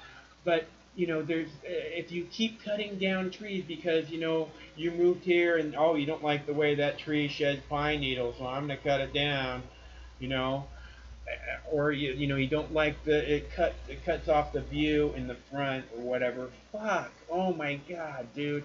That's Especially. the line in that song by Alabama. How are we gonna breathe without them trees? Yeah, man. I mean, and it's just, there's, I see it. I see that it's a limited amount of trees that are here, okay? And if every jackhole fucking thinks that they can cut down a fucking tree, we're done. They're gone. This, and it's gotta stop. And I'm Now, not talking about some little fucking shrub piece of shit. I'm talking about something that's been living there for 50, 60 years. I think, I honestly, Dwayne, I think there should be a law that says you have to be older than the tree in order for you to cut down that tree. And, and I think that's going to keep a lot of elderly lumberjacks in business, dude. you know what? Like, all the studies I did in university, deforestation was the problem. This was back in the, late '90s, before they started pumping this, global warming shit. And because look, if we plant trees, we won't have to worry about CO2 emissions going up. The reason why CO2 emissions are going up is because we have less trees. Because I understand, Dwayne, that an acre of cannabis takes out as much carbon out of the air as an acre of forest does. So, look, my boss, all right, the one I just left, the job I just left, okay, yeah. he's complaining about the carbon tax that Trudeau's going to put on him. Carbon tax It's going to be won't like do 21% anything on for that. the environment. I fucking think that's so stupid. Yeah, because you know something? His business, the business I'm working is carbon neutral because they're sucking in carbon dioxide out of the atmosphere. Hmm. So, and look, like seriously, I looked at all the chemical, I did environmental sciences for 4 years at university, and then now that gets me a job at a temp service, okay? But anyway, like all that stuff I study, and I study with the best environmental sciences at the University of Guelph. Look it up. The guy's name is Nigel Bunt. All right, he's printed books all over Canada about environmental science. And you know something? Nigel Bunt, look it up. Anyone in the comment section want to know who these frauds are? All right, this is an environmental scientist at the University of Guelph, and he's publishing all this stuff. But in these books, if you read the fine print, if you look at the top 10 gases in our atmosphere, carbon dioxide is like 8 out of 10 for being able to latent heat, to hold heat. CO2. Methane, like number 3. Number 1 is water vapor. And those hippies driving around, these hippies today, nothing like what they used to be, but like these people, these fake hairy-legged vegan ladies driving around in these stupid cars that, what's coming out the tailpipe of a Toyota? Water vapor. Of the 10 top gases in our atmosphere in concentration, water vapor is like 450 times holds more heat than carbon dioxide. On a hot day, you hear someone saying it's, in Canada, okay, it's 30 degrees, but it's 40 with humidity, not with carboninity. Go stand in the shower and just stand there.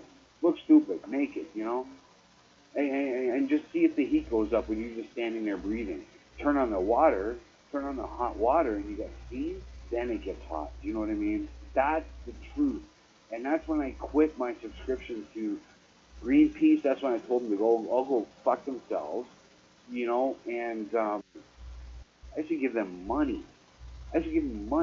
Until that climate You're change. trying to do the right thing by the environment, dude.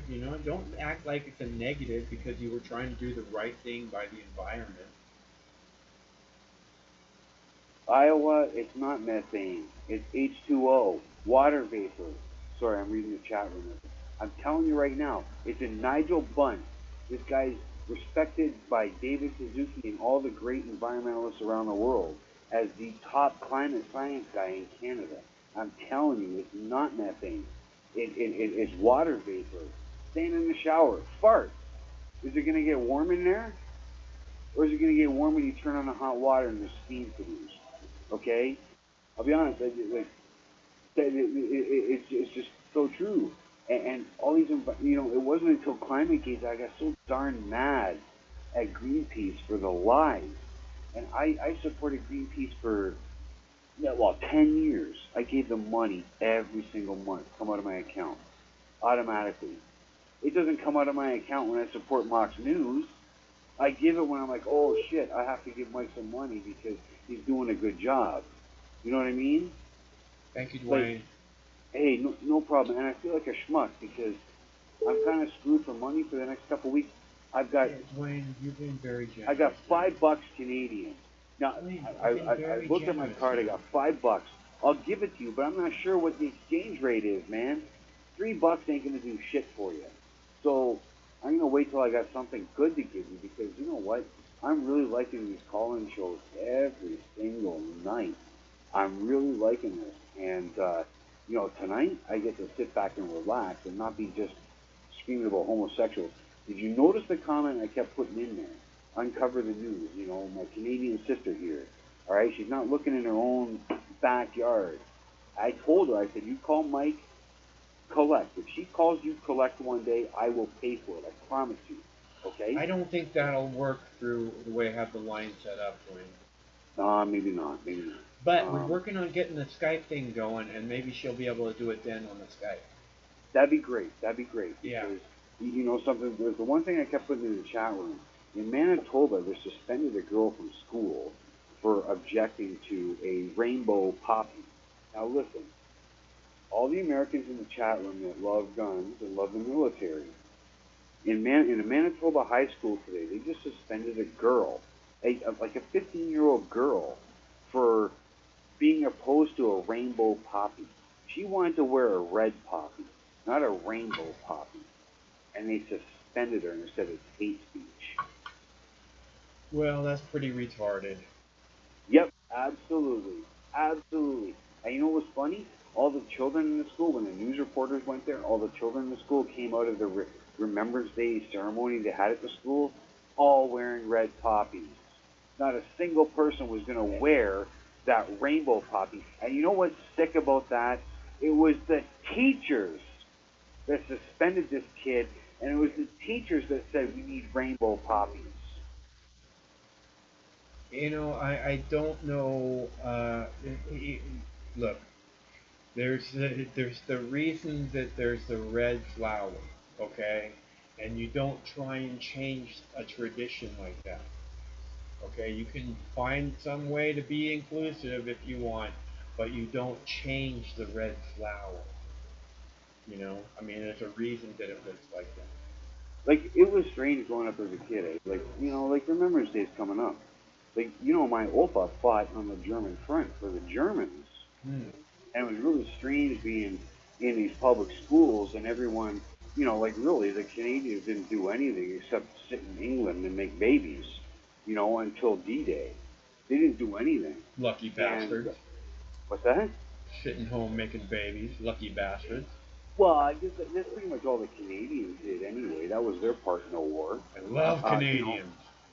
But like my Opa, he was anti-tank in the German military, the replacement Sixth Army. He joined the military at 16 years old in 1942 after Stalingrad happened. Because Stalingrad was the Sixth Army that got surrounded and slaughtered, right, for the Germans. And he joined the war in 42.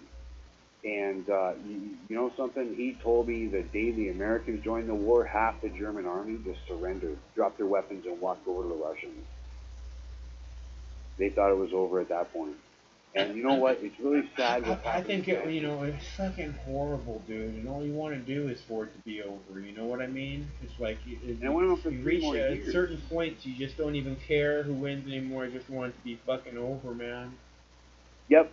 And you know what? That last caller really depressed me, like, because he was talking about suicide and how many people he knows that have committed suicide. Uh-huh. And like, let me ask you something, like, honestly, why the fuck, in the greatest country in the world, is there a massive suicide epidemic?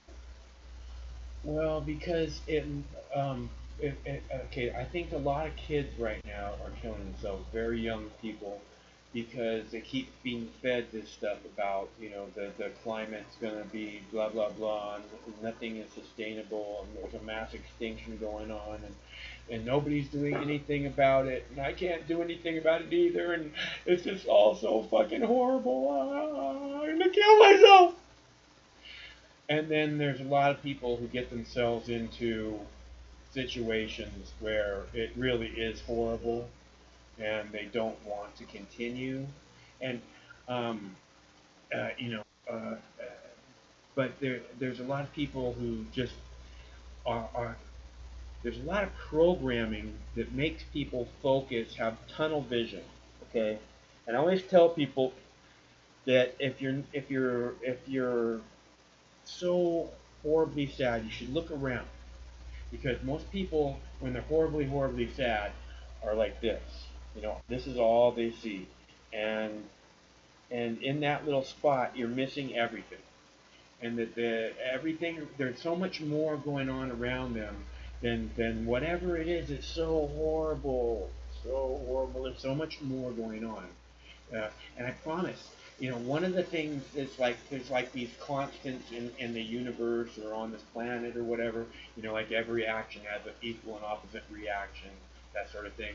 There's part of being on this planet to where, if you're able to simply open your eyes and look around, there's always going to be something right in front of you, right there, right there in front of you, that you can enjoy. It might be something simple or whatever. It might be. My wife. Well, whatever. I mean, I watched a snail crawl up an 8-foot wall and get to the top of the wall, right? And I was like, what the fuck are you doing way up here? And the snail looked at me, right? There was like a street light behind my head. There was a street light behind my head, and the snail like looked up at me, and I could tell because his eyes like fucking reflected in the street light, right? And and he I said, what the fuck are you doing way up here? And he fucking immediately turned and went to a bird poop sitting on top of the wall and grabbed a hold of that bird poop and just started tilted his head up and just started chomping it down. Wow! Right on. Enjoy, little man. That's why running into moose is Yeah. really cool, and that's why I kind of thought about talking about you the other night, and just mentioning that and bears and stuff like that. Like, I wouldn't want to run into a grizzly, but like the little black bears, I just remember walking down a portage like 2.5 kilometers long, okay, and right in the middle of the portage, so I got a kilometer and a half one way and a kilometer and a half the other way, and it was really the coolest thing. There's a face looking at me. Yeah. But there's no human in the middle of the wilderness, okay? But there's a face looking at me, and it just has fuzzy ears. And he's looking at me from behind a bush. He was standing just off the side of the portage, eating berries, I guess, right? Hanging out in a bush. He was just like right there. You know what I did? Sounds like the good life. You know how crazy I was? Sounds like the good life, hanging out in the woods, eating berries. Oh, yeah. I turned around to Jane, alright? Seriously, this actually happened, man. I turned around to Jane, I'm like, get off the fucking camera, get off the fucking camera. And what a stupid thing to do, because then the bears are going to run away. Yeah. But I learned from that experience. So, when I almost shoved that canoe right up a moose's ass, it's really neat. Like, have you ever seen a moose move up the side of a mountain? He can do it in 3 steps, man. Yeah, they're gigantic. Oh, wow. Wow. And the forest moves for the thing. Yeah, I think you're right. I think you're right. I believe if I was to watch it, I could believe that was happening. I could see that happening. Oh, it was unbelievable. 3 steps and it's up the side of a mountain. 3 steps. Yeah, awesome. And it was the coolest thing. It was really the coolest thing. Like, I've actually run into a lot of moose on these canoe trips I used to do. It sucks. I haven't been on one since, I think, 2012 was the last one I was on. I used to go on like 3 or 4 of them a year, eh? And, but just life happens and children grow up and you got more responsibilities. I can't take off for a week and a half with my buddies, but I'd like to. But you could take off with your family for a weekend now. Yeah.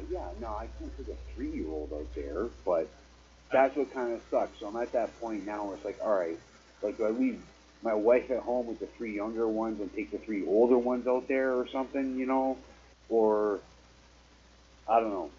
I have to figure that out because you know what? I think my children are seriously having a disservice not experiencing that like I have, before they were born and while they were young. And I left my wife at home and said, nah, you take care of the children. I'm going out for fun. So I got to make amends. Hey, I don't want this. I don't want this on, Craig. I'm sorry. Go ahead. Oh, interesting. You know what? I was thinking Greg should put on there was the in the background. Just put the because you were talking about the drug war and all that stuff. Put a video of the assassination of or the attempted assassination of Reagan. Because you know what? When I was 8 years old, Nancy Reagan came to my high school. Yeah, really? Wow. Yeah, and she's like, just say no to drugs. She did that whole thing in the 80s. Thank you. And I just thought that was really, really awesome because I ended up spending the next 15 years smoking tons of pot, and then all of a sudden now I've been off that stuff for like 4 years, and the world's just in a really different place. Now, believe me, I'm gonna take advice from everyone in the comment section that says, "Dwayne needs to smoke one," and hit up a bowl, buddy. Dwayne, look, I made big. Do you see my brownies? You see the brownies I made? Hang on, I think I'm a bit delayed. Yeah, a little bit of a delay. I got brownies. I had a big one. I ate a big brownie. They seem to be working good. So I just finished my butter making video. I didn't actually finish making the video, but I have collected all the video that I need to finish making the video. Now, when you make this butter, are you actually using like real kick-ass wheat? Or are you just using shake? No, I use flour. You'll see. Okay. 'Cause I made some butter with a friend of mine, a Japanese friend of mine. You know, just for some reason, Germans and Japanese are buddies. I'll tell you that much. But anyway, there's something in the mind. You know what I mean? The I Germans don't and know Japanese. what you mean. They're just people, man. People I connect with know, each but other. People are, but people want the good people want to connect with other good people, dude. he's a good guy, and he's totally Japanese. And you know, like I remember the one place where he was living, we ended up making butter, but we ended up making it with shake. Uh-huh. Okay, so just the leaves, and it didn't do anything.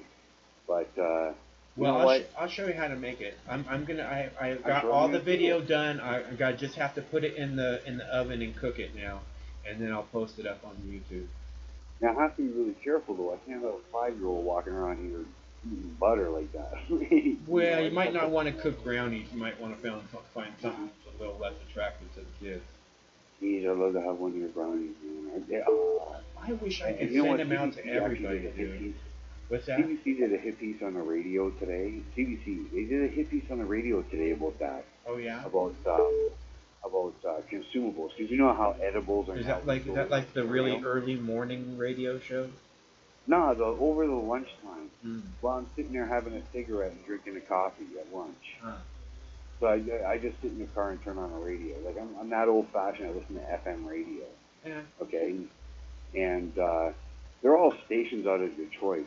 It's actually really awesome. Detroit has tons of really good stations. They actually do, and I'm like, really? I thought this place was a hellhole across the river from me. I thought that place was Well, just no, a it's dump of- legendary for music, dude. Oh, for sure, Yeah. for sure. You know, and I just really like this stuff. Like, you know, Detroit has some really amazing, you know. Now, where I live, I also get Toledo and Cleveland, but nothing like Detroit. Nothing like Detroit. And I really hope that God blesses that city again because, you know something, Detroit, I hope that city could grow again. I really do. I've gone there a couple times in the last couple of years. It's just right across the border from me and it really is a nice city. It's really nice on the other side, looking across, seeing this huge GM tower staring you in the face. And the Ambassador Bridge is the most beautiful bridge I've ever seen. Well, I can't say that. Mackinac is really nice too. All right, Dwayne. I got other callers trying to get through. I got somebody Yeah, saying all that right. they're desperate to get through. So Hey, Stephen take care, James Mike. wants to come through. So I want to let him call. So Yeah, and you're not a just problem. rambling on about how beautiful the bridge in Detroit is. So Yeah. Peace, love, and happiness, Mike. You have a great evening. Hey, And, Dwayne, I look forward to hearing all those calls. I hope you have a really nice couple days off, man. Try and enjoy it, Yeah, okay? Just take thanks, it buddy. easy and Take enjoy. care. All right. Yeah, Yeah. you take care. Bye-bye. All right, Stephen James. I kicked Dwayne off. You know what that is not an easy thing to do. So, listen, there you go. So you need to press 1 to take this call. Pressing 1. Hello, caller. Hello? Hello. Yeah, Mike, how you doing? I'm good. Muhammad. This is your brother Muhammad, all the way from New York. Oh, right on. What's going on in New York? Yeah, I know, me and Dwayne's mama, we've been hanging around New York a lot. Oh, really? Yeah, she's a good she's a good wife, I like her. Good for you. Yeah, I'm gonna be Dwayne's daddy. I'm gonna be his father figure. Well, good for you. That Yeah. sounds like I hope you're a very loving family. Yeah. Frank. So yeah, I wanna talk about two things. You So the talk first thing about what you want to talk about, Dwayne. Muhammad. Yeah, I want to talk about two things. The first thing I want to talk about is so there's a guy in the comment section. He said, "Oh, Mike is asking us for money. He's asking us for pizza. He's asking us for this. He's asking us for that." Well, let me say something. I like pizza. Hello? I like pizza. Yeah, but hear me out. Let me say something. So he says, "Oh, money. Mike is asking us for money and stuff." Well, you gotta make that dollar somehow, my friend. You know, some people suck dick to make it. So it doesn't matter if, I mean, you gotta make it somehow. So I Look, don't see the problem. I, I don't see the problem. I don't understand why some people are mad you know what? when you say, Mohammed, I've been doing this for 16 years on YouTube. Okay, millions and millions of views, tens of thousands of hours I've spent doing this. You know, and and and people want to act like, oh, and now and what? And I never asked for anything more than pizza money, man. Never ever. I mean that. I mean, I don't see the problem. I don't know. I don't understand what's wrong with with the society nowadays. I don't I know. don't. You know, you see a guy like Dwayne. You see like a fuckface like Dwayne in the comment section saying, "Oh, Mike is asking us for pizza money or shit like that." Well, who the fuck are you, bitch, to tell us? You know. I'm sorry, Mike. I'm just so pissed at that comment. Yeah, okay, I'm well, sorry. you look, I get it. Look, it's pisses me off sometimes too, and it's but it's not a big deal. People have their issues, they're busy, and oh my God. And the thing is, here's the deal, Mohammed. It's like this. Oh, here's another one asking us for money. Here's another. Who the fuck does this guy think he is now who thinks that I should give him money? You know what I mean? It's like one person after another person after another person asking them for money. And, but what I'm saying is, those other people, do they give you something on a daily basis? Those other people, have they been serving you for years and years and years on a daily basis? Because I have. I'm here day after day after day. And this is just a way where I'm trying to touch bases with everybody and circumvent the YouTube censors and, so, and this is a chance where I can ask, more one to one, hey, if you can kick down for pizza, that would be really super awesome of you. That's all. And if somebody has a problem with that, that's something inside of them, Muhammad. That's something where they're not a nice person or whatever. But like I said, they have everybody asking them all the time. But I give back. Those other people who ask you, do they give back? That's all I'm asking. Because I give and give and give every day. So, you know. Another thing. So 2 days ago, my boss yelled at me. And, so my colleague thought, hey, why don't you yell back at him? Then I was like, yelling back? Why would I yell back at him? I mean, he's the one who pays the bill. He's the one who gives the money. But I don't so that guy, my colleague, thought I'm a bitch because I didn't fight my boss back. So as I said, Mike, I don't understand what's wrong with the society nowadays. People have a fucked mentality, you know. I mean, People have that's what I've said it that's before, why. Muhammad. I said it before. It's like they walk around with a chip on their shoulder. Saying That, knock it off," looking for a fight. that's why Allah is mad at us, you know. I don't know. I think there's a lot of reasons to be mad at us. I think that we can do better. And that's the reason that someone would be disappointed. Because Uh, we can do see much that better. dickhead, you see the way the dickhead, you see that dickhead again, cursing at me in the comment section. He said, "Oh, your prophet Muhammad is dead." He So he, what? Like, he what said does that have he said you with that? can have his mom. Did you see that comment? Did he? I already had. I think that's what is that what you said, Dwayne? That Muhammad can have your mom? I think that's what he said. I thought I saw that comment. All right, Mike. I just wanted to say hi, and that's all. Yeah, well, I wish you were in the neighborhood. I drop you off a brownie, man. Oh yeah, oh yeah. You know, I was. Where do you live? In what state? Seattle. I live in Seattle. Oh, I thought I. What is that? Is that a state or like a city? What is It's that? Washington State, Seattle. It's the most Oh, liberal city in the world. I thought it's full of corn and that's it. No. Oh, there's some people live there. All right, Mike. Thank you so much, though. Okay, it's good to hear from you, Mohammed. All right, yeah, thanks. Bye bye. Look at this now. One to take this call. I'm trying. Hello, caller. This is Moses. Hey, Mo. What's up, G? I was wandering around in the desert for 40 years, and I couldn't figure out which direction I was going. And then I realized that the promised land was right next door, so I wasted all that time if I would have just walked in a straight line, and that's my story. Okay. I just thought I would elevate the conversation a little bit. I always, I thought about walking in the desert, like, just going out. I lived in Albuquerque for a little while, and when I moved to Albuquerque, I moved to Albuquerque from the central coast of California, right? And Humboldt? yeah, Humboldt? no, I grew up in Morro Bay, this little town right in the middle of. It's like 90 miles north of Santa Barbara.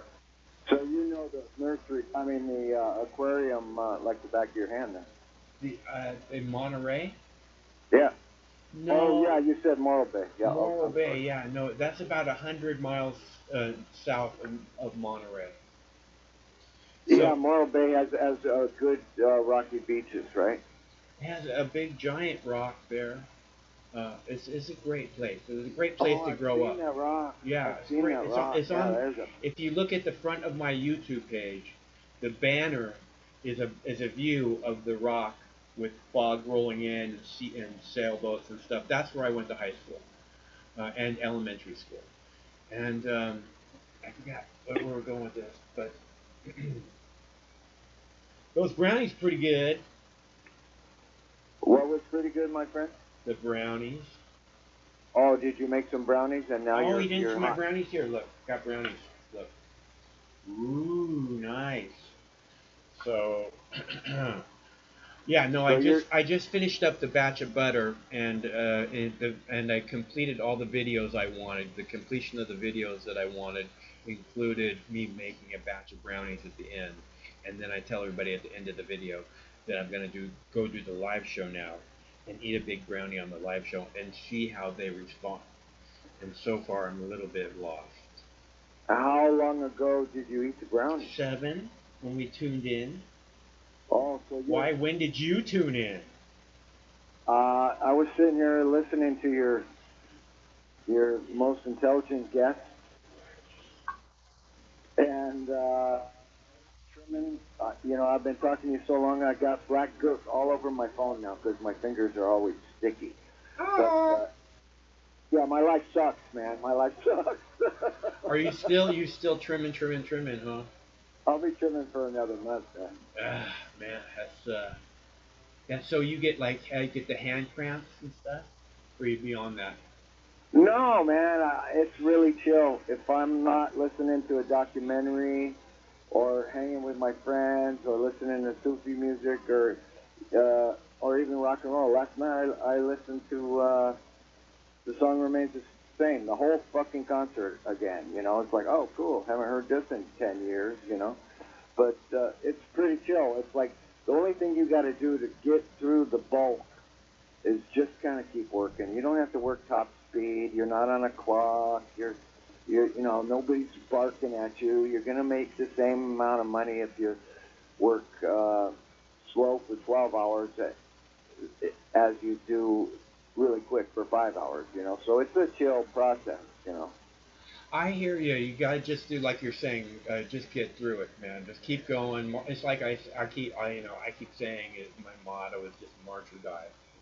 We've got to make this happen. What we got to make happen, and we can get through it. It's no big deal. We've been through a lot worse than this. Okay. You know what makes tripping every year like I do a bitch? You know why my hands cramp up though? Because you keep talking about your fingers being sticky. If my fingers get sticky and I go to pull them apart, and I think I use some weird muscles when I pull my fingers apart like that, it's like, oh man, just everything starts to fucking cramp up. But go ahead. Yeah, those are called your chronic muscles. They're on the inside of your fingers. Each finger has two chronic muscles on it. Mm-hmm. No. You know what makes trimming a bitch, Mike? And everybody who's ever done it will probably relate.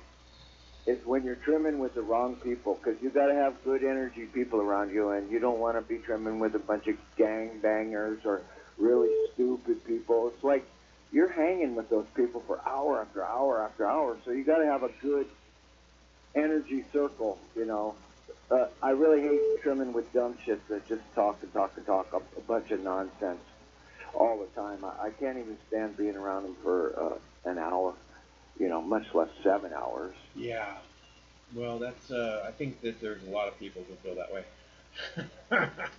You know. Yeah, well, I figured people could relate. You really want to trim with quality people, just like you want to eat with quality people. You don't want to play. Oh yeah, no, I understand that.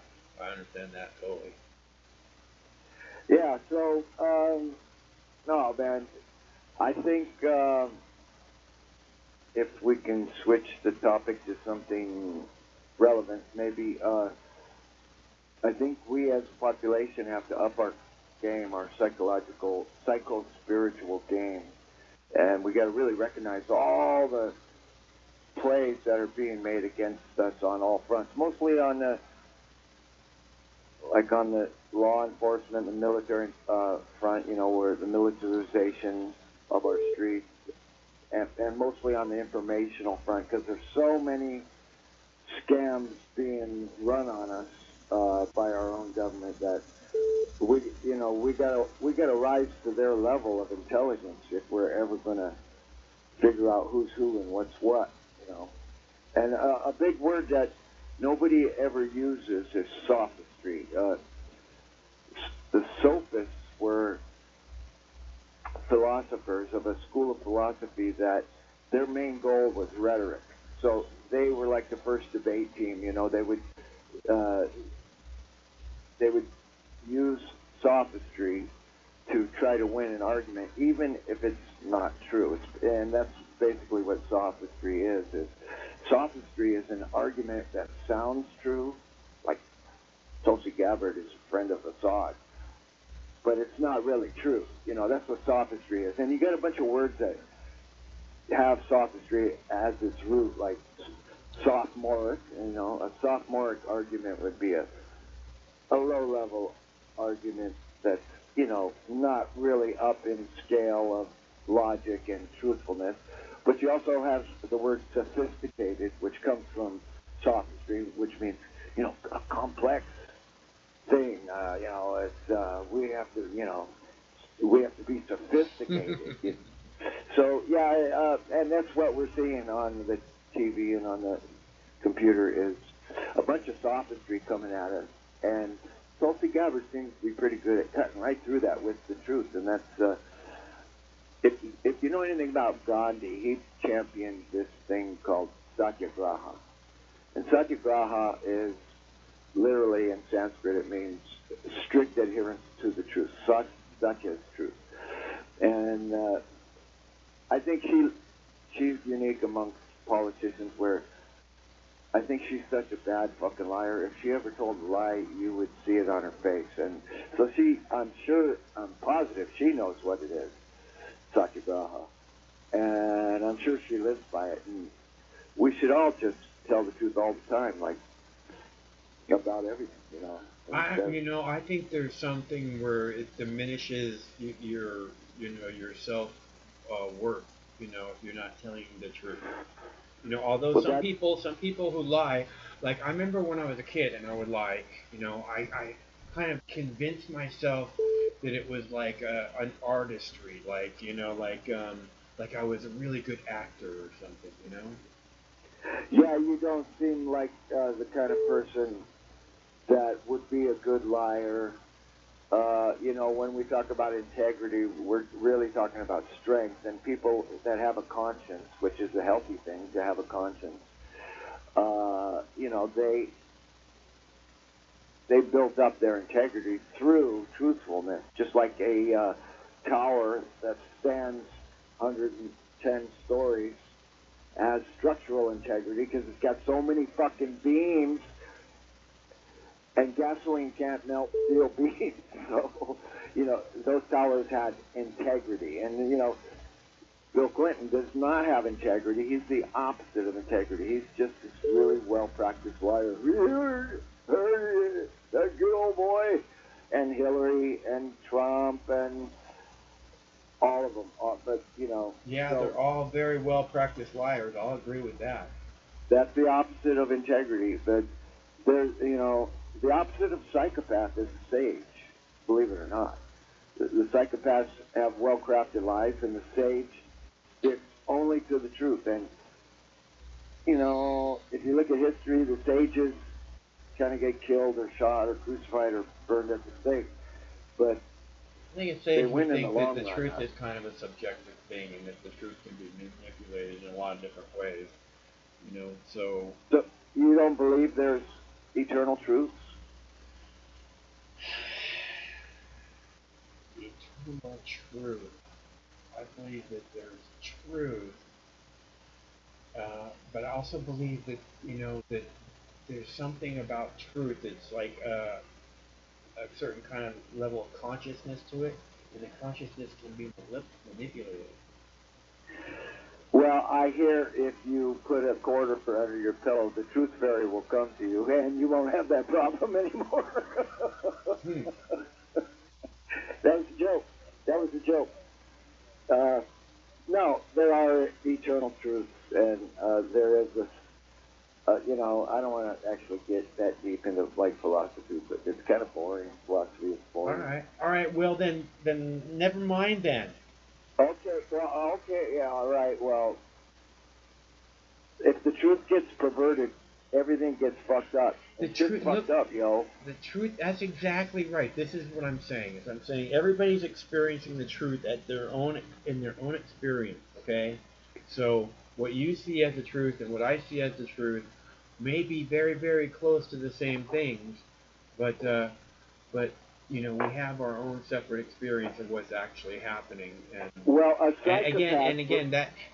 That's a matter also of being in the moment or actually perceiving it, as a lot of people do, as a moment that has already gone by, because they're in the next moment or the past moment, and it makes it impossible for them to experience what's happening right now. So, you know what I'm saying? There's a lot of different truths going on. But for the psychopath, the truth is they feel they have the right to hurt you. That's their truth. So that's not really an eternal truth. That's just a fake truth for them. I don't know. I really don't believe in personal truths. I believe there's just.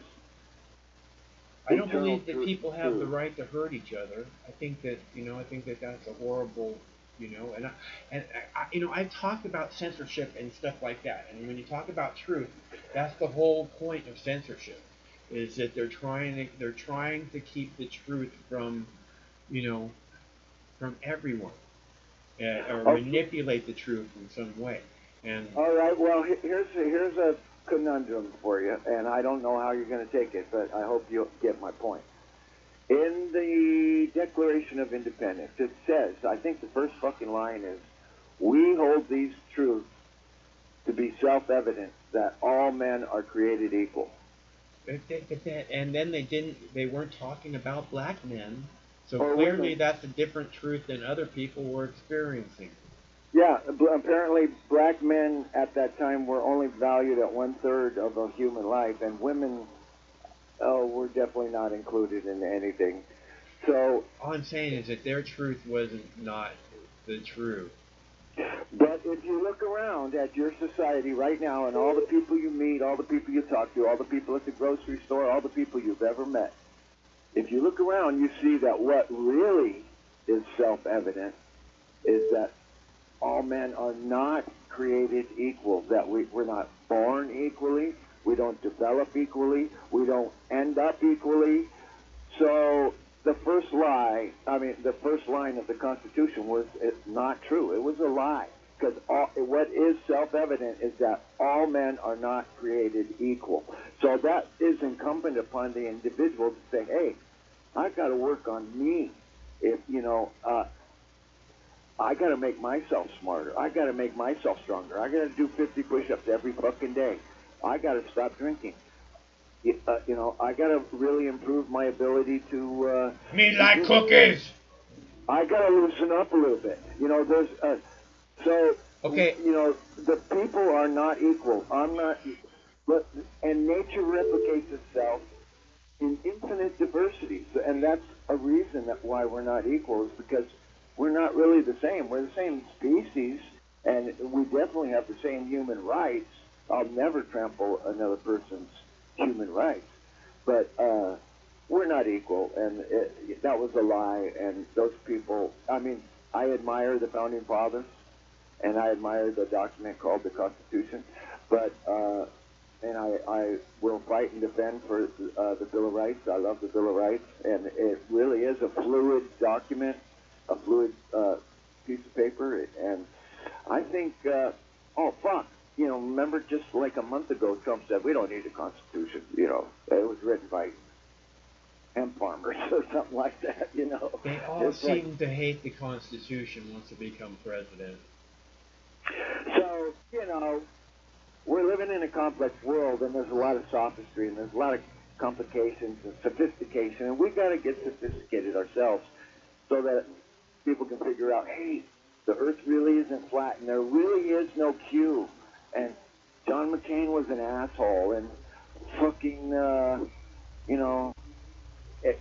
figure shit out, figure out who's lying to you. Maybe Gaddafi wasn't such a bad guy, and maybe the Jews aren't really being picked on. Look, here's what there's you so need to much figure out. bullshit. Look, there's something more important to figure out. Okay, if you're going to figure stuff out, here's what you need to figure out. Is that the world isn't as scary as people are telling you it is. Okay? Don't be afraid. Go out and enjoy the world. Okay? There's places you probably want to avoid, but that's not everywhere.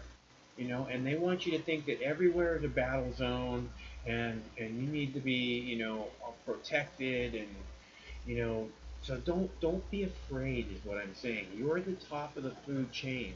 You're not meant to be afraid, and it takes this self-awareness to understand that there's nothing to be afraid of if you look around. And I don't know, Michael. I think that there's more important things to learn than who's responsible for this or that. Because here's the deal: is then you start investigating what happened on 9/11, and then you get lost down all these other places, and maybe you wind up everything's this horrible place, and it's just there's no hope. There's plenty of hope. Yeah. I got a song called Hope, and that's Humans on Planet Earth. That's the anagram. But we are the hope, and I'm not talking about Obama. I mean you and me and all the little people. We're the hope. So yeah, I agree with you. That's an advanced spiritual principle to lose your fear. False evidence appearing real. Fear. But no. Yeah, that's we are the people. I agree. We are you and I, as I keep saying, you're the people that we're waiting for. We're the people that we're waiting for. You are the people that you are waiting for. Okay? Be the Christ. We are because we just can't keep moving forward like it's not happening and there's nothing we can do because there is. It's like I was saying when I saw the Exxon Valdez crash. I was like, I can't do that. I can't do that. And I mean, after that, I bought a bicycle and I rode 12 miles a day in traffic on a 2-lane road that was like people buzzing by me at 55 miles an hour. I wouldn't mind having a 72 lime green Datsun. What kind of Datsun was it? A Datsun 510 4-door. Yeah, those are the squarebacks, right? Yeah. Yeah, that was a cool car, dude. That was a You should have fucking kept that car. cool car, man. Yeah, I drove those cars. Those are pretty neat little street racers, Yeah, it was awesome. Yeah, but I walked into a hardware store and a buddy of mine said they killed the Gulf, right during the Gulf oil spill, the first day. They killed the Gulf. And I watched and I learned. It took me about a month to learn what really was going on, and I know what Corex it is, and I know about all the damage, and I know Oh it's still yeah, the what was that one called? The Horizon? Corex. No, the Yeah, the Horizon. Yeah. And so, and I know that they cheated on the fucking concrete, and I know that they tried to drop a giant bell on it, and I know it's still leaking. And I know about dead zones in the ocean, too, where there's no oxygen. And I know there's underwater volcanoes, and, what did Trump do when he first got in the fucking office? Obama did the same thing, I think. He just did it on the sly. He gave more offshore oil drilling leases to whoever that big company is. I can't remember them. Yeah. So, yeah, these people are snakes. They don't give a fuck about the ocean. They don't give a fuck about the forest. They would have cut down all the sequoia trees by now if they could have. Of course, they're burning the rainforest to the ground as we speak. Yep. And so I haven't lost hope. I know it's important to be happy, and I know it's important to be strong, and those two things aren't necessarily. I haven't lost hope, dude. I haven't lost hope. If I lost hope, look, I feel like I keep saying, we're the ones that have to be the ones to save the planet, man. We have to be those people because because we can't count on the ones after us to do it. I am that guy, and you are that guy too, and that's what we do. Yeah. I mean, it's like if we don't do it, who the fuck's going to do it? So half the battle is learning who the fucking enemy is. That way you can go and maybe shut down a chemical company or boycott Congress or do what a lot of people do. They walk in with their signs and they get arrested, and it seems futile, but it's got to be done. I'm not waiting. I'm not going to wait. I love the nuns that attacked the nuclear power plants, man. They're in jail now, I think. That's some fucking balls, dude. Yeah, I think all 7 of those people got thrown into prison about a month ago. It's horrible. Yeah. We're doing the right thing. We're trying. Yeah. Well, okay, Michael. So everything. So are you watching movies when you do your trimming? I am. It's kind of hard to trim and watch a movie, but when I take a break, I'm watching that one with Jessica Alba. I think it's called Into the Blue or Into the Deep or something like that, where they find a buried treasure. But that's an old movie. Oh, yeah, Jessica Alba in bikini, huh? Oh, fuck. She's so hot, dude. It's like, oh, my God. You shouldn't even... It's like, I'm going to have to go to confession, after watching that movie. Isn't she's in Sin City, too, isn't she? Is that a program or a movie? Oh, Sin City is a movie. I never saw that movie. Okay, you should watch that movie. Huh. But yeah, I like the movies like Kingdom of Heaven. I like Gladiator. I like. Go watch Sin City and tell me what you think of that. Okay. Okay. I got another caller. I'll talk to you again soon. Okay. Be cool, bro. Thanks.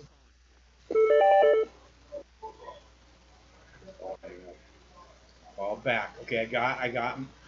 Okay, so everybody gets their turn. You don't want me to, when you finally call, you don't want me cutting you off, do you? Okay? Who wants to take this call? Hello, caller. Hello? Hello. Hey, Mike, this is Mohammed again. Muhammad, were you just calling on top of Michael? Let me pull over 1 second because there's a car behind me. 1 second, I'll pull over 1 second. 1 second, I'm just gonna park my. Are you getting pulled over by the cops?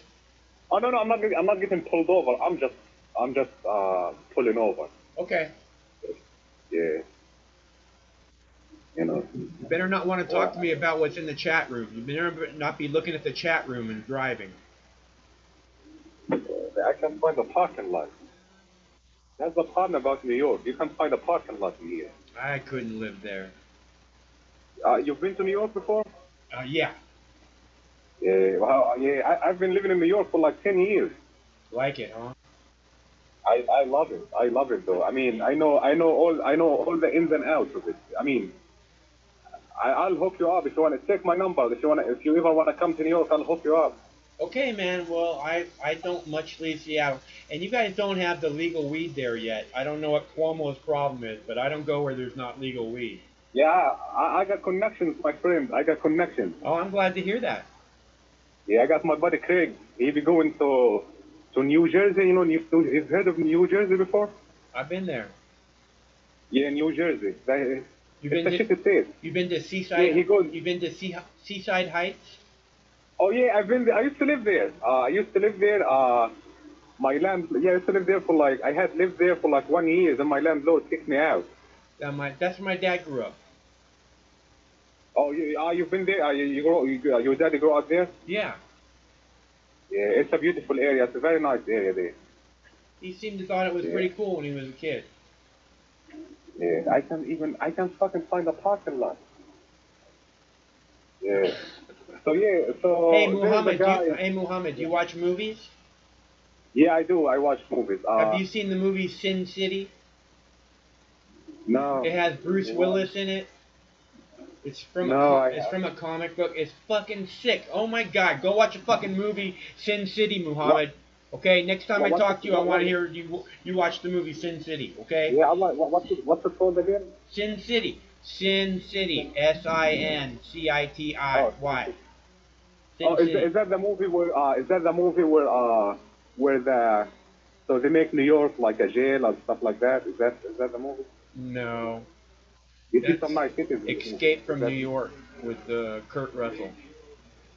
Yeah. You've seen the movie where two people is smoking weed and in the bus they be smoking weed. A guy and his friend they be moving around smoking weed, and then you see some nice cities in the movie, like you see deities and stuff like that. I'm not sure. It's called Up in Smoke University. I'm not sure if I've seen that or not. It doesn't sound familiar. Yeah. Is it good? It's called Up in Smoke University. You Google it. You've never heard of it? Yeah, no, I don't know that movie. But it's good, huh? Yeah, it's a good movie. Right on. I'll look it up. The reason I called, I can't find a parking lot, but it's okay. I hope I don't get pulled. I hope I. All right, hurry up, Muhammad. What do you want? Yeah, so we have a big nose in the comment section. We have an Israel in the comment section. I told you I didn't want to hear you talking about the comment section when you're driving. You better not be looking at the fucking comment section while you're driving. That's some bullshit, dude. My friend, my people, we are good at driving. My people do. No, that's not okay. All right, look, hey, I love you calling Mohammed. I know you know I want you to keep calling, but I don't want you driving and calling, okay? All right, so I'll talk to you again soon. Stay off the fucking phone when you're on the road. It's dangerous. It's too dangerous. You're gonna get. If somebody gets hurt, I don't want to be part of that. Okay, I really, really don't. Okay, that's part of why I don't drive too, because I don't ever want to hurt anybody, and I know how dangerous driving is. Okay, my Rufus, this big dog right here. Hello, caller. Hi, Max. Steven. Hey, Steven, how are you? Thanks for calling. Yeah, I've been watching you for over 10 years, man. Right on. Well, so what do you think of the new studio and the live show and everything? I like the Bouncing Girls. Did he do that tonight? Well, I mean, I didn't see them tonight, but I normally end up seeing Bouncing Girls when I end up watching the goddamn podcast on Tuesdays. Yeah, I know. Hey, it's one day where I can't actually catch your show. you know? Yeah. Because, the thing is that, the world's been a little bit of a crazy place.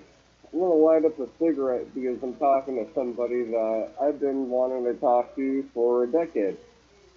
Right on. Well, smoke them if you got them. Tell you the truth, I mean, like, I found out a little bit, too much about my life today. I mean, like, hey, Wait. check this out. Your life, Hey, Max. your life, or your wife? No, my life, myself. Okay. I'm single. I'm a single guy by myself. But I mean, like, hey, Max, Yes, have yes, you yes. ever ended up? Have you ever ended up hearing this? It's 10 p.m. Do you know where your children are? Yeah, they used to say shit like that on the TV all the time. When I was a kid, I would see that all the time. I don't see it anymore, but they used to say that. I mean, that would be like a PSA that they would do on a regular basis. I remember when I think I was probably in my teens, I would see it, if not earlier. That was me. What do you mean? I got kidnapped as a child. Oh, huh. We had we I I was was doing a live broadcast the other day off the cable box of some congressional shit when an Amber Alert went up on the screen and it dumped everything else off the screen. It was like kidnapping or whatever, missing girl. Go ahead. yeah. I know, but I mean, like, the thing is that I was just kidnapped for 2 years, 2 months, 27 days. That's a long You time. know, That's a long time, man. well, I mean, like, yo, I only remember 3 meals during that time, and I have a twin sister. Does that bother you that you only remember 3 meals, or are you good with that? My father rescued me. My father rescued me, so therefore I have ambition and joy and love for life. Right? I imagine if you so were you held like captive or like were you able to walk around or Oh, it changed a whole bunch. My biological mother was like heavily into like methamphetamines, you know. yeah? Well, at this point, I ended up finding that my friend that I really enjoy hanging out with sometimes, he knew me and my dad for a long time. In fact, he ended up just spilling to me the reason why I ended up losing my millions and millions of dollars that my grandpa, my father ended up making. The reason we lost all that is because my biological mother, when I was 2 years old or so, she ended up trying to steal my grandmother's Rolex. Uh-huh. Okay, so she ended up trying to go out to the Corvette. And when she ended up going, at this point, my father said, no, give me the keys, and tried to take the keys from her hand. Well, when you end up trying to take keys from somebody's hand and they're fighting you, and they're like high, they might get hurt. Well, the cops were called, and my dad got sent to PAR for 2 weeks. That PAR sucks. Boulevard. Yeah, it's a jail. Yeah. At, at this point, there was this guy, this black guy, that said that my father couldn't use the toilet. My father said he would kill him if he couldn't use the toilet, and my father then used the toilet. That's all fine. The thing is that I'm still dealing with I'm still dealing with this stuff Well, because, go ahead. well, I'm still dealing with the ramifications of my friend's actions 30 years ago, and I'm only 27, man. I'm only 27. Well, okay, where do you live at? The Wild Wild West. I'm in Reno, Nevada. Do you like Reno, Nevada? You know, Reno, Nevada is the methamphetamine capital of the world. That does not answer my question. Okay, well, do I like Reno, Nevada? I grew up here. I'm still on the exact same block that I've been on for like since I was a little youngin. Okay, Uh-huh. I used to go ahead and have daycare like 100 feet away from me. Okay, I've been on the same block for 27 years. Okay, Or okay, 25 years. okay. Since you're revealing so much about yourself, don't tell me where you work, but what kind of job do you do now? Uh, Currently, I'm not so sure about my job situation. Like, currently right now I'm sick, so I've been off of work for like 5 days or so, you know. But I do not like my job situation. I have to currently knock on doors and try to sell like roofs, windows, and stuff like that. And I do not like it because it feels like I'm scamming people. Have you ever worked at the casinos? No. I will never work at a casino. My father yelled at me. My father yelled at my grandpa. That is not how we make our money. We do not scam people. Listen, because you serve somebody dinner, you're not scamming them. Okay, you don't have to. You can serve someone. You can work as a waiter or a cook Yeah. or a valet or a bellboy or a thousand My, other my, jobs in a casino. So in fact, right across the street is where my dad used to work for 20 years. He used to work as Reno Sparks cab driver hmm. for 20 years. That's how he raised me. Well, He was a good man. it sounds like he probably worked really hard. He, yeah, he did. He saved me from dying. Well, listen, here's the deal. Okay, if you go and you get a job at the casino and you learn how to be a waiter, you will be able to work anywhere you want in the world. Okay? You can go as a waiter if you're not all ate up from meth or something. You know, if No, you can get yourself healthy and you can go and do that, then you can move yeah, away from this horrible life that's been thrust upon you and never have to look back again. And you can go wherever you want. You can save up money. You get tips every single day. And actually, there was somebody that really helped me after my father's death. That I really need you to do a story on. I really need you to go ahead and tell the world about this. My friend Edward Halverson was murdered by Mark Burkett at 1055 Crown Drive, Reno, Nevada, 89502. okay, I don't want to be giving out people's addresses and stuff. I don't want to talk about that. That is where he was murdered. That Okay, is no okay, doubt. look, I this is the life that you're choosing to stick to.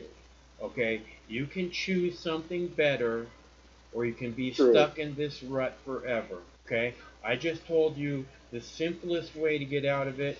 If you don't have a record, if you're not strung out on something, you can go to the I'm casino clean. and I'm all clean. I you have can go to everything casino. You nice. can go to any. Then you can go to any casino and you can get a job as a waiter or a busboy, and you'll get money every single day, and they'll feed you. Every casino will feed you if you get a job as a food worker.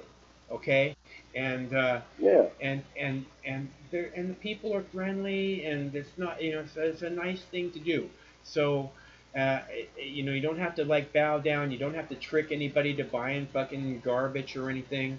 And here's what I'm telling you: is that once you learn how to wait tables and you have a resume that says, "Look, I've worked at this casino for a year," and then you can scout that resume to anywhere else in Reno, or you can pick anywhere else in Nevada or Cal. Everywhere has waiters. Every single place has restaurants, and every single restaurant needs waiters. So if you go and learn to do this and do a good job, you can go and make lots and lots of money. You could move to Maui in a year and get a job at a restaurant on a beach and have people in bikinis and shit all around you and you fucking working in shorts and flip flops. Come on, dude. Yeah. What the fuck are you doing in Reno? Grab your life by the balls and live it. Hey, Mark. Yes, Matt. I'm not really sure why. I'm sleeping literally 30 feet away from an airplane, 30 feet away from like CNC machines, plastic mold injectors. Like I'm literally this close to a button where I can wake up and just hit a button, come back 20 minutes later, and be like, oh, there's this piece of metal that actually costs $250, $1,000, $30,000. Why am I not waking up every day and doing that instead of what I am already doing? I'm being lazy. I'm lazy. Look, man, all I'm saying is that you have an option other than this fucking soap opera, never ending, horrible life soap opera that you seem to be sounding like you're living at the moment. I want a girl, I want a rifle, and I want a dog. Well, baby steps. Get a job. Get a job. Like I said, look, do you like going to restaurants? I've worked at multiple restaurant jobs for many years. A nice restaurant? Um, like Domino's restaurant, No, but yeah, no. I I've mean, worked. look, where people sit down and you take them their meal and you take their order and they look at a menu. That's the kind of restaurant you want to work at. Okay? And you I've worked. go ahead. I've worked for a restaurant where I made $20 to $40 an hour. Yeah. Excellent. See, that's what I'm saying. You can save if you're making that much money in Reno, you can save money, and in a year you can be living in Maui and making more money, and fucking you don't have to be living. Look, Reno is fucking miserable. Okay, it's like the goddamn Sears catalog, man. Everybody's walking around fucking like they just stepped out of the J.C. Penney's catalog, and it's just oh my god, nobody's got a hair, long hair, or a beard, or I mean, it's just fuck. So go somewhere where there's cool people, dude. I have one cool person. Literally, my friend's mom. Okay, my friend's mom made this business, and it literally helps disabled people. That's literally all our company hires. We just hire disabled people, and we give them an opportunity to be able to work, learn how to go ahead and have a job, and be able to get things started. Okay.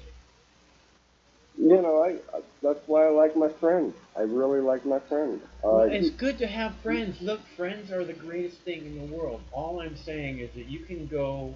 You don't have to live in this kind of place. It sounds like you're trapped in a life that you would rather not be. That could be so much brighter if you were just to take the initiative to look a different direction. Because I'm telling you, Hmm. Reno is a miserable, miserable place. Okay, I've been there. I know for a fact. I would not want I would not want my friend to die in Reno. Hmm. Yeah, I know. I know I need to get out of this town. I know. Come on now. Okay, you're right. But the thing is like I need to go find. I need to go.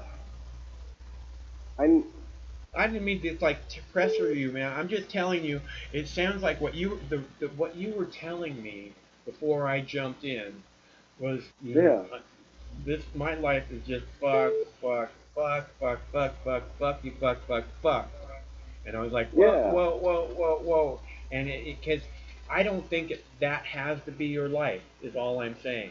I think that you have a better option, and you're surrounded by them in Reno. I mean, look, there's you can learn a lot of different jobs in Reno. You can be, if you become a bartender and you bartend in a Yeah. casino for a couple of years in Reno, you can literally go pretty much anywhere in the world and get a job Yep. bartending. You can go to Miami, you can go to New York, you can go to Vegas, you can go to Maui, you can go to Mexico, you can go to Tahoe.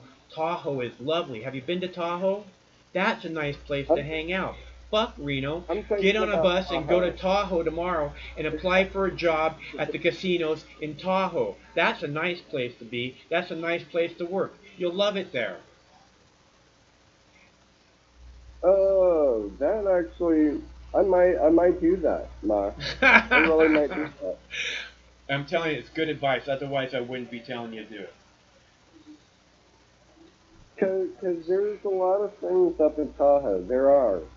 The It's a only nice thing, place. No, there's all kinds of woods, and it's a really, really. There's not fucking Reno, dude. There's all kinds of cool people who go there. Fucking New Year's. I'm telling you what. If you go there now, they'll be hiring because New Year's Eve is insane in Tahoe. oh yeah. Also, the state orders a lot of people to go ahead and start working the lift for the ski, the ski slope. Right, right. That brings a lot of people to town also. Oh yeah, no, I mean like I want to go ahead and hang out with Sofane or Fat Pat from Poisoning the Well. I mean like I expect to go ahead and hang out with like a few YouTubers up in Tahoe this year. Sweet. Tahoe's nice, man. I'm telling you. And this is what I'm saying. You have a lot better options than what you're giving yourself right now, and you should really be taking them, dude.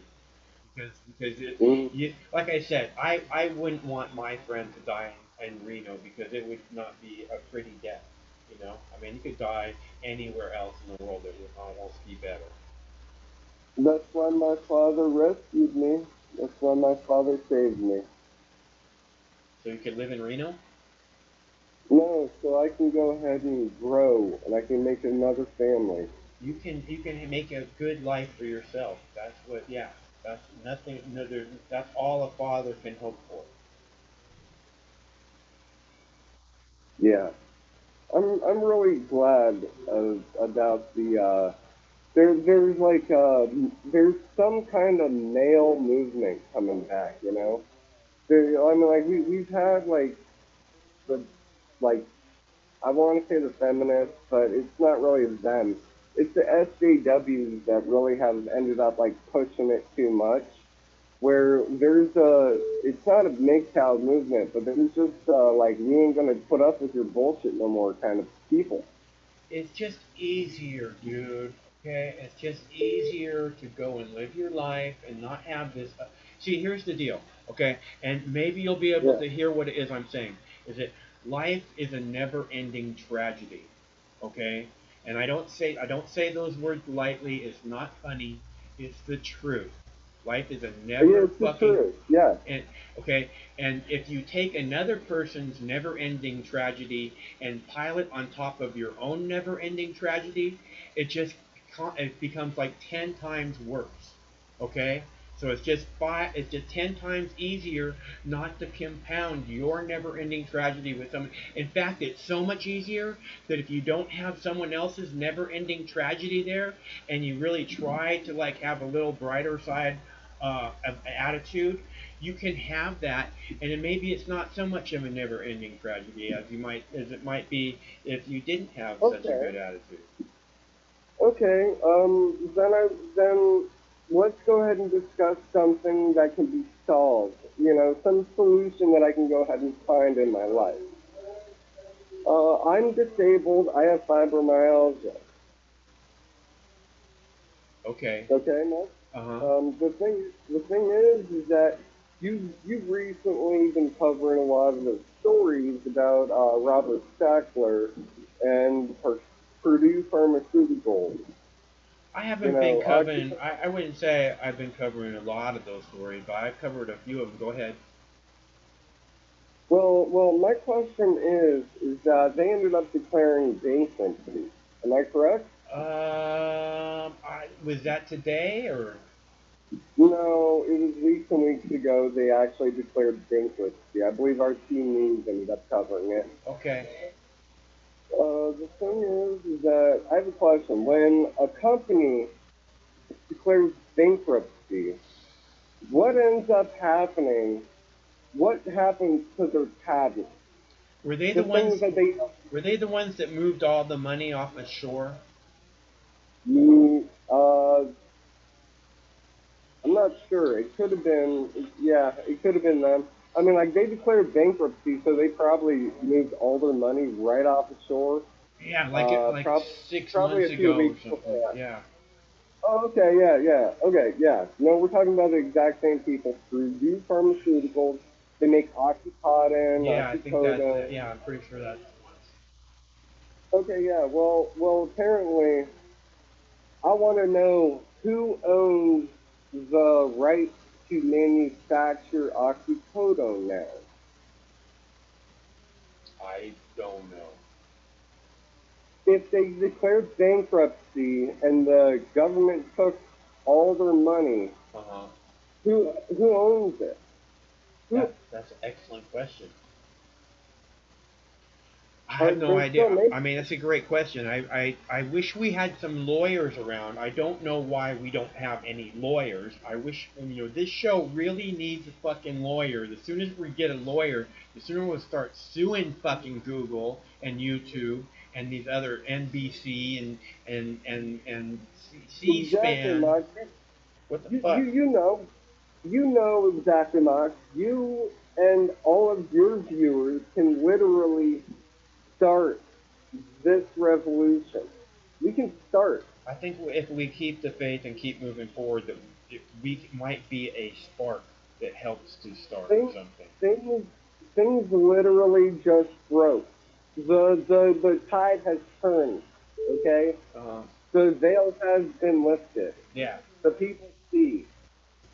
I think they're starting to see. I don't. I'm not sure. I'm not sure exactly how much the people see. The people seem really overworked and really distracted. I'm not sure how much they see, but I think that they're. Well, I think that they're beginning to see that their yeah. options are probably a lot less limited than they've been programmed to believe that they might be. Like how there used to be like a middle class, and that's just going away. You know what I mean? Or how this used to be news, and I have to go ahead and turn to you to watch the news. I Yeah. mean, like seriously, You don't have to turn to me. seriously. There's lots of options besides me. Well, I mean, like you're the only guy in the last 10 years that I've actually been putting up stories that I cared about. Huh. Well, I try to sift through and get some good stuff every day, and make it worth. I'm not trying to waste anybody's time. You know what I mean? I don't want to put stuff up just to get views or whatever. I'm trying to make because everybody's time is very valuable. You know, Yes. and there's a million options. I just want you guys to, if I'm taking up your time, I believe this is worthy of it. You know what I mean? This might be something that you're wanting to see. Otherwise, I would not be Hey, posting it. hey, Mark. Yeah, man. This guy that is going to go ahead and get tried for my best friend's murder. Um, if he does not go ahead and get actually convicted, if the system does not go through all the way with what they're supposed to go ahead and do. The same way I feel about Jeffrey Epstein, the same way I feel about Mark Burkett, if this does not end up happening the way it is legally supposed to happen, then there are going to be some consequences. Well, There regardless really of will be. regardless of how it happens, there's always consequences.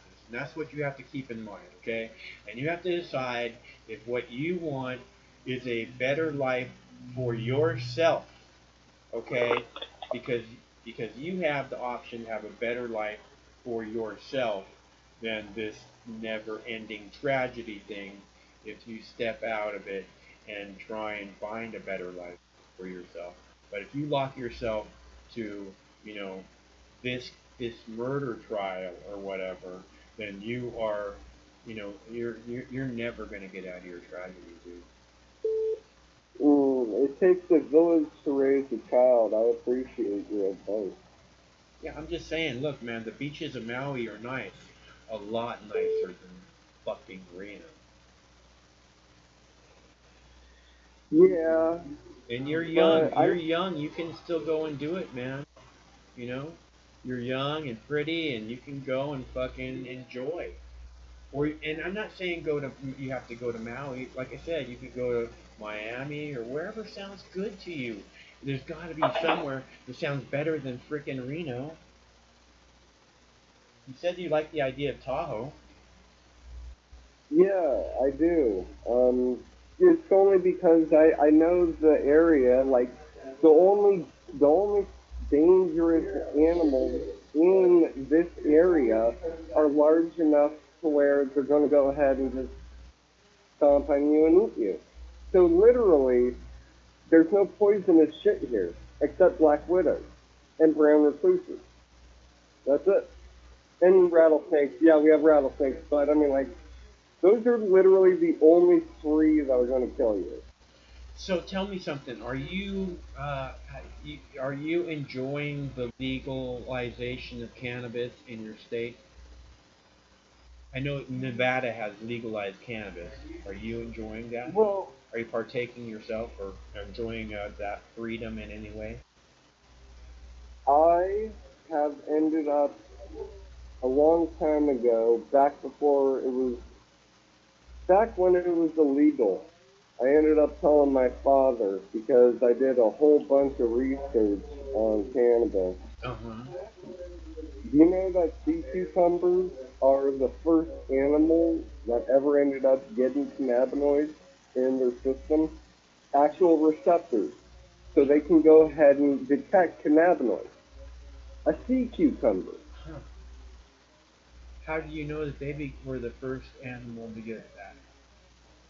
You know, I watch BBC documentaries. Mm. I watch a lot of documentaries. Well, it's a very good thing, and I think I I have you researched cannabis and fibromyalgia at all? everyone that has fibromyalgia ends up saying that I'd say 90% of the people say it helps. Okay, there are that 10% where they just don't react well with it, maybe, or they just don't know how to take it. Hmm. But yeah, no. The thing is that with fibromyalgia, you normally have it's comorbid 33% with chronic fatigue syndrome and also irritable bowel syndrome. And I Well, got both of those. that sounds pretty rough. That sounds pretty rough, dude. I mean, like, hey, okay. Fibromyalgia for me is like imagining you have the worst cold for the rest of your life. Yep, that's it. Well, that sucks, dude. Look, all I'm saying is you should look for a better Oh, place to enjoy what you enjoy in your life. And you got, and here's the thing about considering moving is that I'm with the murder thing and everything. I think that Tahoe might not be far enough.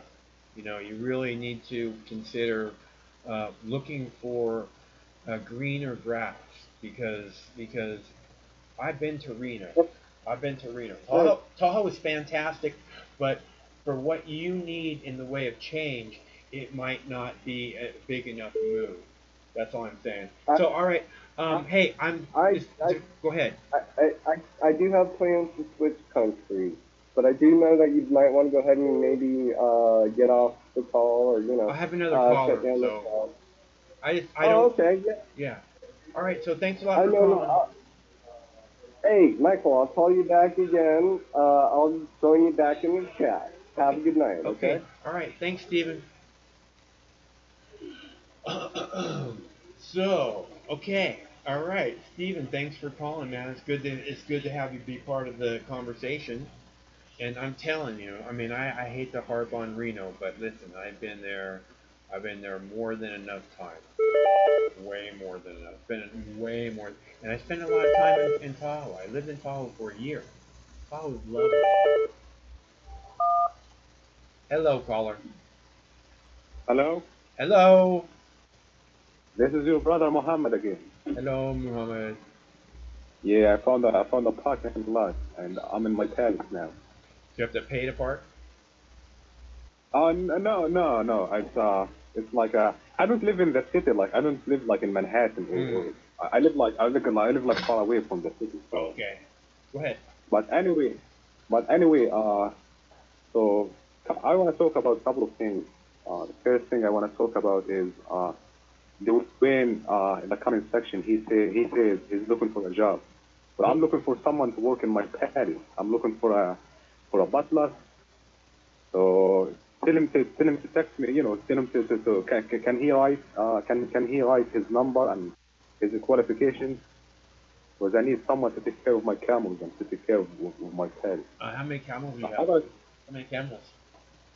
when here in US I don't have any, but when I was in Egypt I had like no, two camels. One of them died. Two camels, That must. and How long did you have them for? since born I inherited them from my dad. Oh wow, that must be bad when must hurt when one dies, huh? Yeah, and actually one of them, so I had three of them, but the third one was dying, so I killed him and I sold him as a meat. Yeah, huh? Yeah, Sounds pretty that's how you rough, do it. man. Yeah, no, I hear you. It sounds right. You gotta do what you gotta do. Time is tough. Hey, people got to eat. Yeah, and you gotta do what you gotta do sometimes. Man's got to You do know, what a man's got to do. I want Got I that want right. to I want to tell you a story that you might not believe, but it Okay. happened to me. So there's there's a prostitute. You find them everywhere in New York, in Brooklyn, Bronx. Uh, you give them $20, and they do they suck your dick for $20. Okay, that's nothing. That's too much information, Muhammad. Yeah, I mean I want to be clear. I So get. this lady, so there was this lady. She was pregnant. She was pregnant. I didn't know she's pregnant, so I didn't know that. What So I difference does saw it her, and make? then I'm like, you know what? Then I told her, hey, I want to satisfy myself. You gotta satisfy yourself once in a while, my friend. Okay, hey, Muhammad, I gotta go, man. I don't want to talk about prostitutes No, right no, now. no, no, no. But no. I swear to God, it's almost done. So then, No, no, when no, I no, see, no, I see, Muhammad. and then when she No, was look, pregnant, Muhammad. No, no, no, no, no. I Okay, told her, okay. no, no. No, no. Okay, It's I'm no there, glad no you there to called. talk Look, I'm anymore. glad you called. Okay, look. I hit the 3 hour mark. I'm good. I hope you guys are good. Thanks so much for tuning in. I'm glad we do this. It's every Monday through Friday, 7 p.m. to 10 p.m. We're at 10:03, and I gotta go. So thanks to Craig for all the help. Thanks to everybody else for tuning in. Thanks to the callers. Good to hear from Steven. And no one donated.